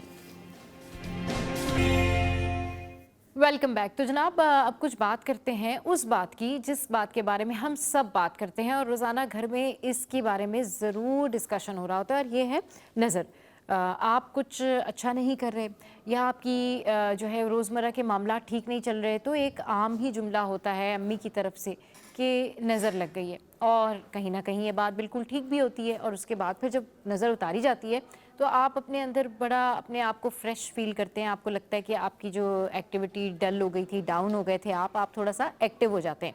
तो इसमें कई सारे सवालात हैं और मेरे भी बड़े सारे सवालात हैं, और लोगों के सवालात इस हवाले से ख़त्म भी नहीं होते, क्योंकि कुछ लोगों को तो इस बारे में ये यकीन भी नहीं आ रहा होता कि क्या हमें हमारी खाला की भी नज़र लग सकती है, क्या हमें हमारी जो है वो ताई की भी नज़र लग सकती है, दादी की भी नज़र लग सकती है। अच्छी वाली नज़र कौन सी होती है और बुरी वाली नज़र कौन सी होती है, ताज्जुब की या हसद की नज़र कौन सी होती है, इस पर बात करने के लिए हमारे साथ मौजूद है मुफ्ती एहसन, और उनके साथ जो है वो उरूसा मोहसिन भी मौजूद हैं, लाइफ कोच हैं। और सबसे पहले जो है मुफ्ती एहसन से बात करते हैं। अस्सलाम वालेकुम मुफ्ती साहब, बहुत शुक्रिया आप हमारे शो पर तशरीफ़ लेकर आए। मुफ्ती साहब यकीन करें इतने सारे सवालात हैं इस नज़र के हवाले से कि मुझे लगता है कि शायद शो का टाइम ख़त्म हो जाए लेकिन सवालात जो है ना वो हम लोगों के ख़त्म ना हो। सबसे पहले तो ये बताएं कि नज़र है क्या, और अच्छी वाली नज़र कौन सी होती है, बुरी नज़र कौन सी होती है, क्या अच्छी नज़र से भी आपकी लाइफ के ऊपर बुरे जो है वो इम्पैक्ट पड़ता है, ये ज़रा थोड़ा सा इसके बारे में बताएं। जी अस्सलामु अलैकुम वरहमतुल्लाहि वबरकातुहू। बुनियादी तौर पर जो मेरा ताल्लुक़ है वो है कैप्स एजुकेशनल सोसाइटी। एक ऐसी सोसाइटी है कि जो मुख्तलिफ़ यूनिवर्सिटीज़ में जाकर और मुख्तलिफ़ इदारों में जाकर इनके अंदर ट्रेनर मौजूद हैं जो यूथ के ऊपर काम कर रहे हैं, अकायद के हवाले से, इस्लाम के हवाले से, ख़त्म नबूवत के हवाले से, उमर फ़ारूक रज़ियल्लाहु ताला अन्हु की सीरत के हवाले से। जो इनके कैप्स एजुकेशनल सोसाइटी के जो हेड हैं वो सर कामरान है और उनकी पूरी टीम है, जैसे सर राशिद अफरीदी, सर जावेद और सर काजी अफनान, और बाकायदा एक मुफ्तियान इकराम की टीम है जो बाकायदा जाकर मुख्तलिफ़ प्लेटफॉर्म पर जाकर जो है वो हमारी यूथ को इस बारे में आगाह करते हैं। ठीक, तो अब जो हमारा आज का जो मौजू है वो नज़र बद, और असल में इसमें जो है ना वो बुनियादी तौर पर दो चीज़ें हैं। हाँ। एक है नज़र बद और दूसरी जो चीज़ है वो है तकदीर का बदलना। ठीक, क्या नज़र बद हक है या नहीं, और अगर हक है तो क्या इससे तकदीर बदली जा सकती है या नहीं बदली जा सकती। तो बुनियादी तौर पर ये दो चीज़ें हैं। तो सबसे पहले हमें ये समझना होगा कि तकदीर क्या है जी। तो जब हम तकदीर की तरफ जाते हैं तो तकदीर में बुनियादी तौर पर तीन जो फ़िरके हैं वो हमारे सामने आते हैं। एक जो सबसे पहला फ़िरका है वो है जबरिया, जिनका अकीदा ये है कि इंसान जो कुछ भी करता है उसमें वो अपने आमाल पर, अपने अफ़ाल पर उसको किसी किस्म का कोई इख्तियार नहीं है, बल्कि जो अल्लाह ताला ने लिख दिया है इन्होंने वो करना है, तो क़यामत के दिन इनसे किसी चीज़ का कोई हिसाब नहीं लिया जाएगा। ये है पहला फ़िरका जिसको फ़िरका जबरिया कहा जाता है। अच्छा। और दूसरा वो फ़िरका है जिसको फ़िरका कदरिया कहा जाता है, और ये वो लोग हैं जो ये कहते हैं कि इंसान अपने हर फ़ेल का ख़ुद मुख्तार है और वो जो कुछ भी करता है उसको क़यामत के दिन उसका हिसाब देना पड़ेगा। और जो तीसरा आ जाता है वो जैसे हम लोगों का है, इसको मुअतदिल अकीदा भी कहा जाता है, राह एतदाल भी कहा जाता है, कि इंसान कुछ अफ़ाल में अपना इख्तियार रखता है और कुछ अफ़ाल में इंसान इख्तियार नहीं रखता। जैसे कि इसकी मैं एक आम फ़हम मिसाल आपको दूंगा तो इंशाल्लाह समझ आ जाएगी बड़े अच्छे तरीके के साथ। حضرت علی رضی اللہ تعالیٰ عنہ کے پاس ایک شخص آیا اور اس نے اسی حوالے سے تقدیر کے حوالے سے سوال کیا، تو آپ نے فرمایا کہ اپنا ایک پاؤں اٹھاؤ۔ تو اس انسان نے اپنا ایک پاؤں اٹھایا، تو اب آپ نے ارشاد فرمایا کہ اب یہ جو ہے وہ اپنا دوسرا پاؤں بھی اٹھاؤ۔ تو اس نے کہا کہ دوسرا پاؤں اٹھاؤں گا تو میں گر جاؤں گا۔ تو اب حضرت علی رضی اللہ تعالیٰ عنہ آپ نے یہ ارشاد فرمایا کہ ایک پاؤں اٹھانے کا تیرے پاس اختیار ہے اور دوسرا پاؤں نہ اٹھانے کے لیے تو مجبور ہے۔ تو یہ جو ہے نا وہ ہمارا راہ اعتدال ہے کہ کچھ افعال ایسے ہوتے ہیں جن کے اندر انسان اختیار رکھتا ہے اور کچھ افعال ایسے ہوتے ہیں جن کے اندر انسان اختیار نہیں رکھتا، مجبوری کے طور پر انسان کو وہ کرنے پڑتے ہیں، پھر اس کی نوعیت دیکھی جاتی ہے کہ اس کی نوعیت کیا ہے، تو پھر اسی کے اوپر جو ہے وہ اللہ تعالیٰ انسان سے اس کی باز پرس کرے گا۔ تو اب آ جائیں نظر کی طرف۔ تو نظر جو ہے وہ ایک بنیادی طور پر آج کے دور میں اگر دیکھیں گے تو ہمارا ایک بہت بڑا المیہ ہے کہ ہر دوسرا بندہ اگر اس کا کوئی کام درست نہیں ہو رہا، اگر اس کے اندر اپنے خود اندر کوئی کوتاہی ہے تو وہ کہتا ہے کہ جی میرے اوپر جو ہے وہ فلاں کی نظر ہے، فلاں کی نظر ہے، فلاں کی نظر ہے، تو میرا یہ کام سیدھا نہیں ہو رہا۔ تو اس میں بھی اگر دیکھا جائے قرآن و احادیث کی روشنی میں تو نظر برحق ہے، اس میں کسی قسم کا کوئی شک نہیں ہے کہ اگر کوئی بندہ یہ کہتا ہے کہ نظر حق نہیں ہے، یہ آج کے جو ہے وہ توہم پرست جو لوگ ہیں ان کا یہ نظریہ ہے، ان کا عقیدہ ہے۔ ہمارا ایک المیہ یہ بھی ہے کہ ہم نے اگر کسی چیز کو پرکھنا ہے نا تو ہم سائنس کی نظریے سے پرکھتے ہیں کہ آیا کہ اس کے بارے میں سائنس کیا کہتی ہے۔ اگر سائنس تحقیق کر کے اس تک پہنچ جاتی ہے تو ہم کہتے ہیں کہ یار یہ والی چیز جو ہے نا یہ بہت بہترین ہے، اور اس چیز کو جو ہے نا وہ پھر ہم پرچار بھی کرتے ہیں، لوگوں تک پہنچاتے بھی ہیں کہ بھئی سائنس کی یہ تحقیق ہے۔ جیسے کہ ایک مثال میں دیتا ہوں آپ کو، ہم وضو کرتے ہیں تو وضو کے اندر ہمیں گردن کا مسح کرنے کا بھی نبی علیہ الصلوۃ والسلام نے ارشاد فرمایا ہے۔ تو اب جب ہم وضو کرتے ہیں تو اگر کوئی بندہ اپنی گردن کو دن میں 2 یا 4 مرتبہ پانی کے ساتھ تر کرتا ہے تو اس بندے کا ذہنی توازن درست رہتا ہے۔ تو ابھی پچھلے دنوں جو ہے وہ ایک چینی بندے نے، چینی سائنسدان تھا، اس نے اس بات پر تحقیق کی اور اس نے بعد میں یہ چیز ثابت کی کہ اگر جو مسلمان جو ہے وہ زیادہ تر ان کے اندر لوگوں کا ذہنی توازن درست رہنے کی ایک بڑی وجہ یہ ہے کہ وہ جب مسح کرتے ہیں تو وہ اس چیز کو حاصل کر لیتے ہیں کہ ان کا جو ذہنی توازن ہوتا ہے وہ خراب نہیں ہوتا۔ تو ہماری عقل کا آج کے دور میں یا ہمارے عقائد کا جو معیار ہے وہ یہ والا ہے کہ سائنس اگر درست قرار دے گی تو وہ چیز درست ہے، اگر درست قرار نہیں دے گی تو ہمارے نزدیک وہ چیز غلط ہے۔ حالانکہ اگر دیکھا جائے تو بہت ساری چیزیں ایسی ہیں جن کو آج سائنس غلط کہہ رہی ہے، لیکن آنے والے وقت میں سائنس اس چیز کا مانے گی بھی اور اس کا اقرار بھی کرے گی۔ تو جیسے کہ ایک نظر بد ہے، اس کے حوالے سے بھی ایک سائنسی تحقیق ہے کہ جب انسان کسی چیز کو دیکھتا ہے تو قدرتی طور پر اس کی آنکھوں سے کچھ لہریں جو ہے وہ نکلتی ہیں جو دیکھنے والی چیز کی طرف سرایت کرتی ہیں۔ اگر انسان ہوگا تو انسان میں سرایت کریں گی۔ تو جیسے کہ اللہ تعالیٰ نے ویسے بھی انسان کی آنکھ کے اندر بہت سارے جو ہے وہ تاثیر رکھی ہے، جیسے علامہ اقبال نے ارشاد فرمایا ہے کہ نگاہ مرد مومن سے بدل جاتی ہیں تقدیریں۔ اگر ہم کسی کو دیکھتے ہیں تو اس کے اندر اللہ تعالیٰ نے یہ کیفیت رکھی ہے کہ یہ بعض اوقات انسان کے لیے اجر و ثواب کا بھی باعث بنتی ہیں اور کبھی بعض اوقات انسان کے لیے عذاب کا بھی مستحق ہوتی ہیں۔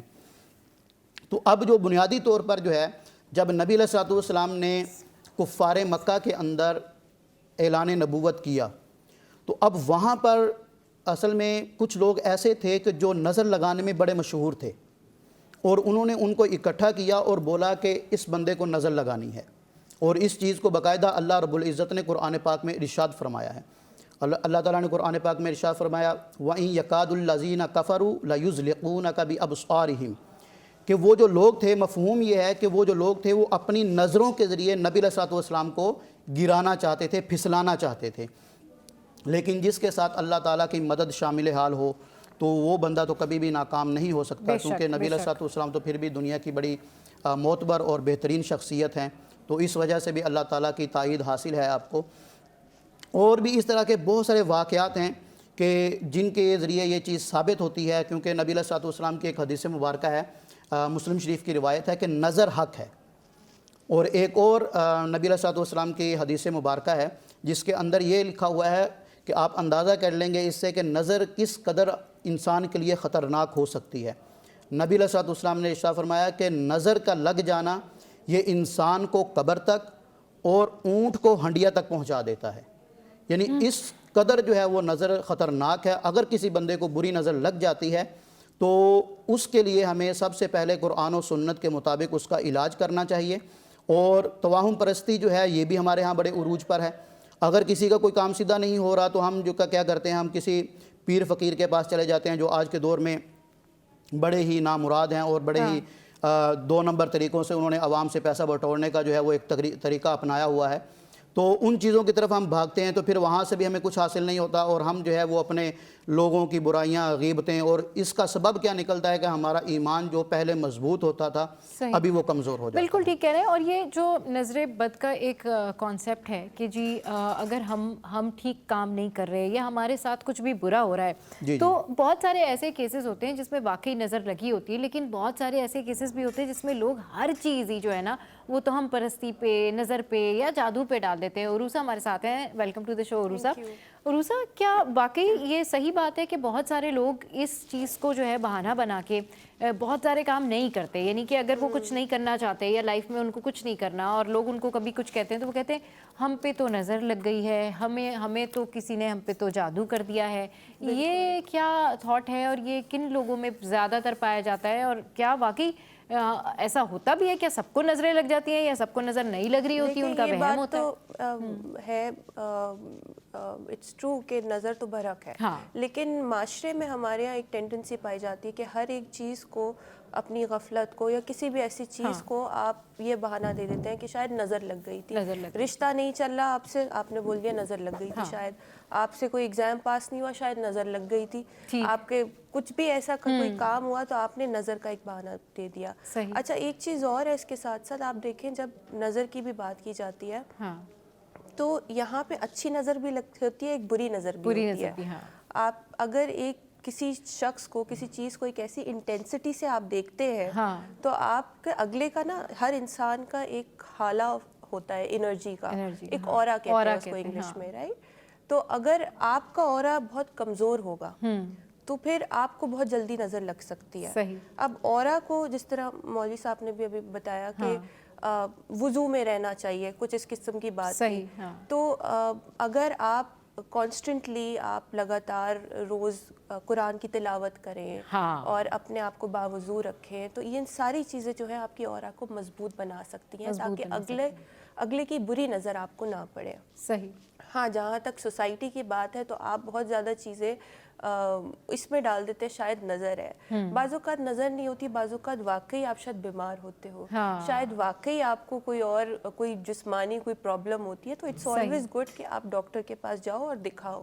ہر چیز کو یہ بہانہ بنا دینا کہ نظر ہے تو اس وجہ سے ہو رہا ہے, تو یہ چیز یہاں پہ ایک بڑا فائن لائن ہے جو کہ آپ کو ڈرا کرنی چاہیے. بالکل, ہاں ٹھیک ہے. چلیں جی, عروسہ ہمارے ساتھ ہیں, مفتی احسن صاحب ہمارے ساتھ موجود ہیں, اور ہم ان سے یہی جاننے کی کوشش کر رہے ہیں کہ چلیں جی, اپارٹ فرام دیٹ کہ جو لوگ بہانے بناتے کہ ہمیں نظر لگ گئی ہے, ہم پہ جادو ہو گیا, وہ ایک الگ کیس ہے, لیکن جن لوگوں کو واقعی نظر لگی ہوتی ہے وہ یہ ڈفرینشیٹ کیسے کریں کہ نظر جو ہے یہ پیار کی لگی ہے یا بری نظر لگی ہے, اور دونوں نظروں کا کیا برا امپیکٹ ہوتا ہے یا پھر ان کا الگ الگ امپیکٹ ہوتا ہے, یہ جانیں گے اس بریک کے بعد. ہمارے ساتھ رہیے, keep watching City at 10. Welcome back. تو بات ہو رہی ہے نظر لگنے کی, نظر بد یا پھر پیار کی نظر. اس حوالے سے اس نظر اتارنے کا طریقہ کیا ہے, کس طرح سے نظر اتاری جا سکتی ہے اور کس طرح سے یہ بری نظروں سے بچا جا سکتا ہے. مفتی صاحب ذرا ہمیں بتائیے گا کہ اس کا کیا طریقہ کار ہے, ہم ایسا کیا کریں کہ ہم بری نظروں سے بھی بچیں, نظر بد سے بچیں, اور کیسے ہمیں پتہ چلے گا کہ یہ پیار کی نظر ہے یا یہ بری نظر ہے. اس میں بنیادی طور پر جو نظر کی جو اقسام ہیں وہ 3 قسمیں ہیں. ایک ہوتی ہے نظر حسد کی, دوسری تعجب کی, اور تیسری جو نظر لگتی ہے وہ حرص کی وجہ سے لگتی ہے. حسد کی نظر جیسے ایک مثال ہے, میرے پاس کوئی چیز موجود نہیں ہے, سامنے والے کے پاس موجود ہے اور میں دیکھ رہا ہوں اور میں حسد کر رہا ہوں کہ یہ چیز اس کے پاس کیوں ہے, تو اس وجہ سے بھی جو ہے وہ سامنے والے کو نظر لگ جاتی ہے. اور جو دوسری چیز ہے وہ ہے تعجب کی. وہ تعجب کی نظر بندے کو خود بھی لگ جاتی ہے. کبھی بعض اوقات ایسا ہوتا ہے کہ بندہ آئینہ دیکھ رہا ہوتا ہے اور بندے کو کبھی کبھار ایسا ہوتا ہے کہ بندے کو خود ہی بندہ, اچھا آپ کو اپنی بھی خود نظر لگ سکتی ہے, انسان کبھی خود کو خوبصورت لگ جاتا ہے کہ آج میں بہت اچھا لگ رہا ہوں, تو اس وقت بھی انسان کو نظر لگ جاتی ہے. اور جو چھوٹے بچے جو ہوتے ہیں وہ اس وقت بہت ہی نرم جو ہے وہ نازک کیفیت میں ہوتے ہیں, تو ان کو بہت جلدی جو ہے وہ نظر اٹریکٹ کرتی ہے اور ان کو بہت زیادہ جو ہے وہ نظر لگتی ہے. اور جو تیسری ہوتی ہے وہ ہوتی ہے حرص کی, لالچ کی نظر, کہ آپ نے کسی چیز کو دیکھا اور آپ کے اندر اس چیز کا لالچ پایا جا رہا تھا کہ اس کے پاس ہے تو میرے پاس بھی یہ چیز ہونی چاہیے. صحیح. یہ انسانوں پر بھی اثر انداز ہوتی ہے, یہ جانوروں پر بھی ہوتی ہے, اور یہ اس کے بعد چیزوں پر بھی اثر انداز ہوتی ہے. تو اس کا جو سب سے بہترین حل ہے وہ یہ ہے کہ نبی علیہ الصلوۃ والسلام نے جہاں پر ہمیں ہر چیز کے بارے میں تعلیمات دی ہیں, ہر چیز کے بارے میں سکھایا ہے, تو وہیں پر جو ہے وہ نبی علیہ الصلوۃ والسلام نے ہمیں نظر کے بارے میں بھی بہت ساری چیزیں جو ہے وہ سکھائی ہیں. تو احادیث میں ایک تو جو اس کا حل آیا ہے وہ سہل بن حنیف رضی اللہ تعالیٰ عنہ, آپ ایک مرتبہ غسل فرما رہے تھے, آپ نے جو ہے وہ قمیض نہیں پہنی ہوئی تھی, اور آپ کے پاس ایک شخص کھڑا تھا اور اس نے بولا کہ آپ کی جلد بہت گوری ہے, اور وہ بھی صحابی تھے. تو جب وہ وہیں پر بیمار ہو گئے, تو جب نبی علیہ الصلوۃ والسلام کی بارگاہ میں گئے اور نبی علیہ الصلوۃ والسلام کو پتہ چلا, تو نبی علیہ الصلوۃ والسلام نے بلایا اور پھر ان سے وضو کروایا, جن کی نظر لگی تھی ان سے وضو کروایا, اور ان کے جو وضو کا پانی تھا ان سے پھر ان کو بولا کہ آپ غسل کریں. تو ایک طریقہ یہ بھی ہے کہ اگر آپ کو پتہ چل جائے کہ آپ کو کس کی نظر لگی ہے تو آپ اس سے وضو کروائیں, اور اس وضو والے پانی سے آپ غسل کر لیں, تو آپ کی جو نظر ہے وہ ختم ہو جائے گی. اچھا, صحیح. اور جو دوسری چیز ہے وہ قرآن پاک ہمارے پاس سب سے بہترین چیز ہے, کہ قرآن پاک کی جو آخری 2 صورتیں ہیں یہ بھی نظر بد کے لیے بڑا ہی بہترین اور جو مؤثر علاج جس کو کہتے ہیں نا وہ یہ ہے کہ اس کو پڑھ کر بھی اگر بندہ دم کرتا ہے تو اس سے بھی انسان کا جو ہے وہ نظر اتر جاتی ہے. اور تیسری چیز جو ہے جس کے بارے میں اللہ تعالیٰ نے قرآن پاک میں ارشاد فرمایا ہے کہ نظر بد کے حوالے سے, تو وہ آیا کریمہ وَإِن يَكَادُ الَّذِينَ, کیونکہ یہ ہر کسی کے لیے یاد کرنا پاسبل نہیں ہوتا, تو ایک یہ آیا کریمہ ہے جو نظر کے یہ سورہ قلم کی آخری 2 آیتوں, سورہ قلم کے اندر یہ آیت ہے, وَإِن يَكَادُ الَّذِينَ كَفَرُوا لَيُزْلِقُونَكَ بِأَبْصَارِهِمْ لَمَّا سَمِعُوا الذِّكْرَ وَيَقُولُونَ إِنَّهُ لَمَجْنُونٌ. یہ والی آیا مبارکہ جو ہے نا یہ بڑی بہترین ہے. کوئی بھی اگر بندے کو نظر لگی ہے کتنی ہی بری کیوں نہ ہو, لیکن ان سے بھی جو سب سے بہترین اور آسان علاج ہے وہ یہ ہے کہ جو میرا آزمودہ بھی ہے, کیونکہ میں نے کئی مرتبہ جو ہے وہ جس کو نظر وغیرہ کا کوئی معاملہ ہو تو اس کے لیے میں نے یہ باقاعدہ آزمایا ہوا ہے, حتیٰ کہ کچھ معاملات ایسے تھے کہ وہ بڑی نازک حد تک چلے گئے نظر بد کی وجہ سے, اور جب ان کو دم کیا تو اللہ تعالیٰ نے ان کو شفا دی. تو وہ یہ ہے کہ آپ نے 11 مرتبہ درود پاک پڑھ کے اس کے بعد 60 مرتبہ لا الہ الا اللہ, اچھا, اور پھر آپ نے 11 مرتبہ درود پاک پڑھنا ہے, 11 دفعہ درود شریف پڑھ کے, جی 60 مرتبہ لا الہ الا اللہ, پھر 60 ٹائمز جو ہے جی وہ 60 ٹائم. صحیح. اس کے بعد پھر آپ نے 11 مرتبہ درود پاک پڑھنا ہے, جی, اول آخر آپ اول آخر. تو جب آپ یہ کریں گے کتنی ہی بری نظر کیوں نہ ہو, نظر ختم ہو جائے گی. اور ایک طریقہ یہ ہے کہ ہمارے یہاں پر یہ معاملہ بھی پایا جاتا ہے کہ ہم چونکہ انڈیا سے اور بڑا کنیکٹ کرتے ہیں, کیونکہ ہمارے آباء و اجداد وہاں سے آئے تھے اور یہ والے معاملات, تو ہم نے بہت ساری چیزیں جو ہیں وہ وہاں سے اڈاپٹ کی ہیں جن کا شریعت کے ساتھ کوئی تعلق نہیں ہے. اگر کوئی ایسے کلمات ہیں جن کے اندر شرکیہ الفاظ ہیں, یا کچھ ایسے کلمات ہیں جن کا مطلب آپ کو سمجھ نہیں آتا, تو ان الفاظ کے ساتھ اور کلمات کے ساتھ دم کرنا یہ شریعت نے منع فرمایا ہے. اور اگر آپ کو نظر مسلسل لگی رہتی ہے تو آپ اس کے لیے تعویذ بنوا کے آپ پہن سکتے ہیں, لیکن تعویذ بھی وہ ہو جس کے اندر قرآن پاک. اچھا, مفتی صاحب کہتے ہیں کہ اگر بچہ جیسے کھیل رہا ہے یا وہ کوئی بہت پازیٹیو ایکٹیویٹی کر رہا ہے تو ماں کی نظر بھی لگ جاتی ہے. جی, ماں کی نظر بھی لگ جاتی ہے. جیسا کہ اگر کوئی بچہ جو ہے وہ کھیل رہا ہے, بعض اوقات وہ کچھ ایسی ایکٹیویٹیز میں مصروف ہے کہ اچانک بندہ دیکھتے تو بڑا پیارا اور معصوم سا لگتا ہے. تو پھر وہ جو ظاہر سب ماؤں کو جو ہے اپنے بچے پیارے ہی لگتے ہیں, اور میرے خیال میں روزانہ ہی پھر اس طرح سے تو جو ہے وہ ماؤں کی نظریں لگتی ہیں, تو اس کے لیے مائیں جو ہیں وہ کیا کریں کہ جب ان کا بچہ اچھا لگ رہا ہو تو وہ اس وقت کچھ پڑھ کر ان کو دم کر دیں, یا پھر ان کے لیے کیا کریں وہ مائیں؟ اصل میں نا آج کے دور میں تو چلو ہماری جو جدید دور میں جو مائیں آ رہی ہیں وہ تو زیادہ تر موبائل اور اس طرح کی چیزوں میں مصروف رہتی ہیں, جو لیکن مفتی صاحب مائیں تو ظاہر ساری ایک جیسی ہوتی ہیں, اور ان کو اسی طریقے سے اپنے بچے پیارے لگتے ہیں. میں جو بات کرنے لگا ہوں وہ یہ ہے کہ پرورش تو ماں ہی کر رہی ہے. وہ تو بات آپ کی درست ہے, اس میں شک نہیں, کیونکہ ایک پرورش بہت بڑی ذمہ داری ہے جو اللہ تعالیٰ نے ماں کے حوالے کی ہے, اس میں تو ماں کے رتبے کو کوئی نہیں پہنچ سکتا. لیکن جو میں بات کرنے لگا ہوں وہ یہ ہے کہ پہلے جو ہماری مائیں ہوتی تھی نا, وہ جب بھی بچے کو اٹھاتی تھی بسم اللہ, الحمدللہ اور اس طرح کے کلمات کہتی اور ان کے اوپر جو ہے نا وہ دم کرتی رہتی تھی. تو ابھی بھی اگر آپ کو یہ لگتا ہے کہ بچے کو زیادہ نظر لگتی ہے تو اس کے لیے جو ہے کہ آپ ایک تعویذ بنوائیں, وہ اس کو آپ پہنا دیں, یا آپ چلتے پھرتے درود پاک پڑھ کے یا قرآن پاک پڑھ کے یا اعوذ باللہ من الشیطان الرجیم پڑھ کے آپ دم کرتے رہیں, تو اس سے یہ ساری چیزیں جو ہیں وہ دور ہوتی رہتی ہیں. ٹھیک ہے. اچھا عروسہ, ابھی جس طرح سے آپ لائف کوچ ہیں اور آپ کے پاس بہت سارے ایسے لوگ بھی آتے ہوں گے جو اپنی یہ پرابلم لے کے آتے ہوں گے کہ I am talented, I can do this, but مجھ پہ کسی نے کچھ کر دیا یا مجھے بڑی نظر لگتی ہے تو میں آج اس کام سے جا رہا تھا میں اس کام سے نہیں گیا. بھائی کیا واقعی اس طرح کی چیزیں ہوتی ہیں یا یہ بہانے بازی بھی ہوتی ہے اس میں؟ اچھا پہلے ایک چیز آپ کے پچھلے سوال کا جواب دے دوں. آپ کو اگر اپنا بچہ بھی پیارا لگ رہا ہے, ظاہر ہے ماں کو, ہر ماں کو اپنا بچہ پیارا لگتا ہے, کوئی بھی چیز ہو, آپ بس سمپل ماشاءاللہ پڑھ لیجئے. جب آپ کسی بھی چیز کے ساتھ اللہ کو کنیکٹ کر دیتے ہیں تو آٹومیٹکلی آپ وہ بری نظر سے بچ جاتے ہیں. دوسری چیز جو آپ کا سوال ہے کہ دیکھیں بعض اوقات لوگوں کو بڑا وہم ہوتا ہے اور یہ بھی ایک ایشو ہے, سائیکولوجیکل ایشو ہے لوگوں کو, کہ وہ وہم کرنا شروع کر دیتے ہیں کہ شاید جو ہے مجھ پہ نظر ہے, شاید کوئی اور چیز ہے میرے سر کے اوپر, شاید کالا جادو ہوا ہے. تو یہ بہت ساری چیزیں ہوتی ہیں. انفیکٹ اکثر کلائنٹ آتے ہیں کہ نہیں میری خالہ کے فلانا نے میرے اوپر نظر کیا ہوا ہے کیونکہ وہ یہ چاہتے تھے رشتہ یہاں ہو جائے, آل آف دیٹ اسٹف. تو بعض اوقات آپ کو بڑا لاجکلی چیزوں کو لے کے چلنا پڑتا ہے. ایسا نہیں ہوتا جیسا آپ سوچتے ہیں یا وہم کرتے ہیں. وہ اپنی جگہ ہے, ضرور ہے, لیکن آپ کو کچھ چیزوں کو ناپ تول کے چلنا چاہیے اور کیلکولیشن رکھنی چاہیے. اینڈ آئی پرسنلی بلیو کہ ٹھیک ہے جادو بھی برحق ہے, نظر بھی برحق ہے, اور آپ کو نظر بھی لگتی ہے, لوگ آپ کے اوپر جادو بھی کرتے ہیں, لیکن الٹیمیٹلی اگر آپ کا فیتھ اسٹرانگ ہے, اگر آپ کی جو کہتے ہیں نا انر کریکٹر یا آپ کی سول اسٹرانگ ہے, تو آپ ان چیزوں سے لڑتے ہوئے بھی کہیں گرتے پڑتے اپنی منزل کو پہنچ ہی جاتے ہیں.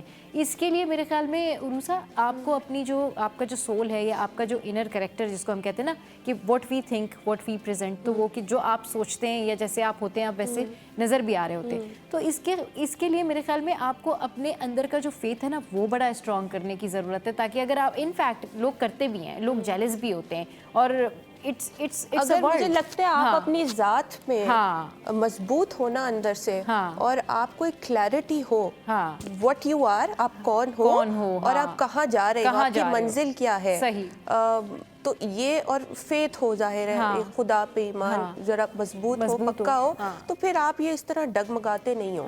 اس میں بے شک آپ کے راستے میں ہرڈل ضرور آئیں گی, آپ کو پریشانی ہوتی ہے, آپ اگر مطلب کہیں جا رہے ہیں تو آپ دیکھیں گے کہ عجیب و غریب چیزیں آپ کے ساتھ ہو سکتی ہیں, لیکن you have to be strong. اگر آپ کو پتہ ہی ہے کہ نظر لگ گئی ہے پھر تو زیادہ کام کریں. آپ کا پھر وکٹم مائنڈ سیٹ نہیں ہوگا نا کہ خالہ کے بیٹے نے یا چاچا نے اس طرح کیا. آپ کو پتہ ہے کہ کیا جب اس قسم کا واقعہ ہوتا بھی آپ کو پتہ ہے what is the right thing to do. For instance آپ نے اگر نظر بھی آپ کو لگتا ہے آپ کو نظر ہے, خود ہی اپنا علاج کریں. میں کہتی ہوں روز رات کو سونے سے پہلے آپ چاروں کو پڑھ کے جس طرح blow it on your hands, اپنے ہاتھ پہ پھونکیں اور پورے بدن پہ جہاں آپ کا ہاتھ جا سکتے ہیں وہاں پہ لگائیں. یہ تو نبی پاک نے یہ کرتے تھے وہ, رائٹ. تو آپ یہی کرنا شروع کر دیں. آپ کو کیا ضرورت ہے کسی اور کے پاس جانے کی. ہاں اگر بہت زیادہ ایکسٹینسولی آپ کو لگتا ہے کہ ناؤ از دا ٹائم, جو میرے ہاتھ میں نہیں ہے, تب آپ کسی کے پاس جائیں. اور بالکل, اور ہمارے اتنے سارے مفتی ہوتے ہیں ہمارے ہاں, اتنا ہمارے علماء کرام ہوتے ہیں. اگر اصل میں لوگ آپ کو لگتا ہے تو پھر آپ جائیں اور پھر اپنی نظر کا جو ہے وہ باقاعدہ طور پر علاج بھی کروائیں. مفتی صاحب اس کا جیسے بہت سارے لوگ ہوتے ہیں جن پہ کنٹینیوسلی نظر لگ رہی ہوتی ہے, یہ جو بار بار یہ کمپلین کرتے ہیں کہ ہم پہ بری نظر ہے, ان کا مستقل طور پر کیا علاج ہوتا ہے, کس طریقے سے پھر وہ اپنے آپ کا تحفظ کریں, کیسے وہ اپنے آپ کو پروٹیکٹ کریں؟ اس میں ہمارے معاشرے میں توہمات جو ہے نا وہ بہت زیادہ ہوتی ہیں. تو جس کے پاس علاج ہوتا ہے ہم اس کے پاس جاتے نہیں ہیں, اور جس کے پاس علاج نہیں ہے ہم اس کے پاس بار بار جاتے ہیں. تو مسئلہ یہ ہے کہ اگر آپ قرآن و سنت کے ساتھ اور اللہ تعالیٰ کی تعلیمات کے ساتھ اپنے آپ کو کنیکٹ کرتے رہیں گے, جڑتے رہیں گے اس کے ساتھ, اور اللہ تعالیٰ کو بار بار یاد کرتے رہیں گے, تو چیزیں آپ کے اوپر اثر انداز ہوتی ہیں. اس میں کسی قسم کا اچھا مفتی صاحب, خود ایک شخص جس کو پتہ ہے بیٹھے بیٹھے کہ بھئی مجھے نظر لگ گئی ہے یا مجھ پہ کسی نے کچھ کیا ہے, ایک ہوتا ہے نا کہ بھئی عروسہ کوئی آپ کے فیملی ممبر کوئی ملنے کے لیے آیا, آپ کو پتہ ہے کہ ہاں یار یہ کچھ کر ہی گئے ہوں گے, لائک آپ خود اس کو کیسے ہینڈل کر سکتے ہیں, اس نظر بد کو یا اس انسٹنٹ مومنٹ کو جب آپ کو فیل ہو رہا ہے, جب آپ سوچ رہے ہیں کہ نہیں یہ فلاں بندہ جو ہے یہ ضرور کچھ. نظر بد کی جو علامات ہیں اس میں ایک یہ ہوتا ہے کہ جب بھی آپ کوئی اچھا کام کر رہے ہوتے ہیں اس کے اندر آپ کو جمائی بہت کثرت کے ساتھ آتی ہے, بہت کثرت. اور دوسرا یہ ہے کہ آپ کی آنکھوں سے درد جو ہے وہ سر کی طرف جو ہے نا وہ منتقل ہونا شروع ہو جاتا ہے. اور آپ کو اکتاہٹ, چڑچڑاپن, اس طرح کی جو ہے نا وہ بندے کو بہت زیادہ طبیعت میں بے چینی, بے قراری, تو یہ والی چیزیں جو ہے وہ انسان کو محسوس ہونا شروع ہو جاتی ہیں. تو اس کا جو بہترین حل ہے وہ تو یہی ہے کہ جو نبی علیہ السلام نے ارشاد فرمایا ہے یا جو میں نے آپ کو پہلے بھی عرض کی ہے. تو دوسرا یہ ہے کہ آپ اگر بیٹھے بھی ہیں اور آپ کو یہ لگ رہا ہے تو اس کا جو سب سے بہترین اور جو پاورفل عمل ہے وہ یہ ہے کہ ولا حول ولا قوت الا باللہ العلی العظیم. یہ والی چیز اگر آپ پڑھتے رہیں گے تو آپ کو ہر طرح سے جو ہے وہ اللہ تعالیٰ کی حفاظت بھی میسر ہوگی اور آپ اس طرح کی جتنی بھی بری چیزیں ہیں ان سے اپنے آپ کو باحفاظت بچا بھی لیں گے. چلیں جی، بہت شکریہ مفتی احسان اور عروسہ ہمارے شو پر آئے. اور ہمارا ڈسکس کرنے کا جو مقصد ہے وہ یہی ہے کہ ایک تو آپ کو یہ پتہ چل سکے کہ جو نظر بد ہے وہ کیا ہوتی ہے اور اچھی نظر کیا ہوتی ہے اور آپ اس کا علاج کیسے کر سکتے ہیں. ان دی اینڈ کنکلوژن یہی ہے کہ لوگ آپ کے ساتھ برا بھی کرتے ہیں اور لوگ نظر بھی لگاتے ہیں، لیکن آپ کو خود کو اپنا جو فیتھ ہے وہ اسٹرانگ کرنا ہے اور آپ کو خود کو اپنے اندر اتنی ہمت پیدا کرنی ہے. جب ہمیں پتہ چلی گیا ہے کہ ہم پر جادو ہے، بہت سارے ایسے لوگ ہوتے ہیں جنہیں پتہ بھی نہیں ہوتا اور وہ اسی فیز میں رہ رہے ہوتے ہیں کہ ان کے اوپر جادو ہوا ہوا ہے، ان کو نظریں لگی ہوئی ہیں، ان کے پیچھے لوگ لگے ہوئے ہیں، انہیں یہ بھی نہیں پتہ ہوتا. بٹ آپ بلیسڈ ہیں، اگر آپ کو پتہ چلی گیا ہے تو ڈیفینیٹلی آپ اپنے فیتھ کو اسٹرانگ رکھیں، آپ اللہ سے مانگیں، اپنا حصار کریں، آپ آیت الکرسی پڑھیں، چاروں کل پڑھیں، اور جو بھی آپ کے کنسرن ہوتے ہیں وہ ہمارے جو علماء کرام ہیں، ہمارے مفتی ہیں، آپ ان کے پاس جا سکتے ہیں، ہمارے لائف کوچز ہیں، آپ ان کے پاس جا سکتے ہیں اور اس کا حل ڈھونڈ سکتے ہیں. تو شو میں یہ وقت ایک بریک کا. بریک کے بعد جب واپس آئیں گے تو بہت سارے ایسے فیمیلز ہیں جن کے ہارمونل پرابلمز ہوتے ہیں اور اس کی وجہ سے انہیں پتہ بھی نہیں ہوتا کہ کس وجہ سے وہ بیمار پڑ رہے ہیں اور ٹیسٹ وہ کروا رہے ہوتے ہیں کسی اور چیز کا، لیکن پرابلم کہیں اور نکل رہی ہوتی ہے. اس پر بات کرنے کے لیے ہمیں ڈاکٹر بھی جوائن کریں گی. Stay with us, keep watching City at 10.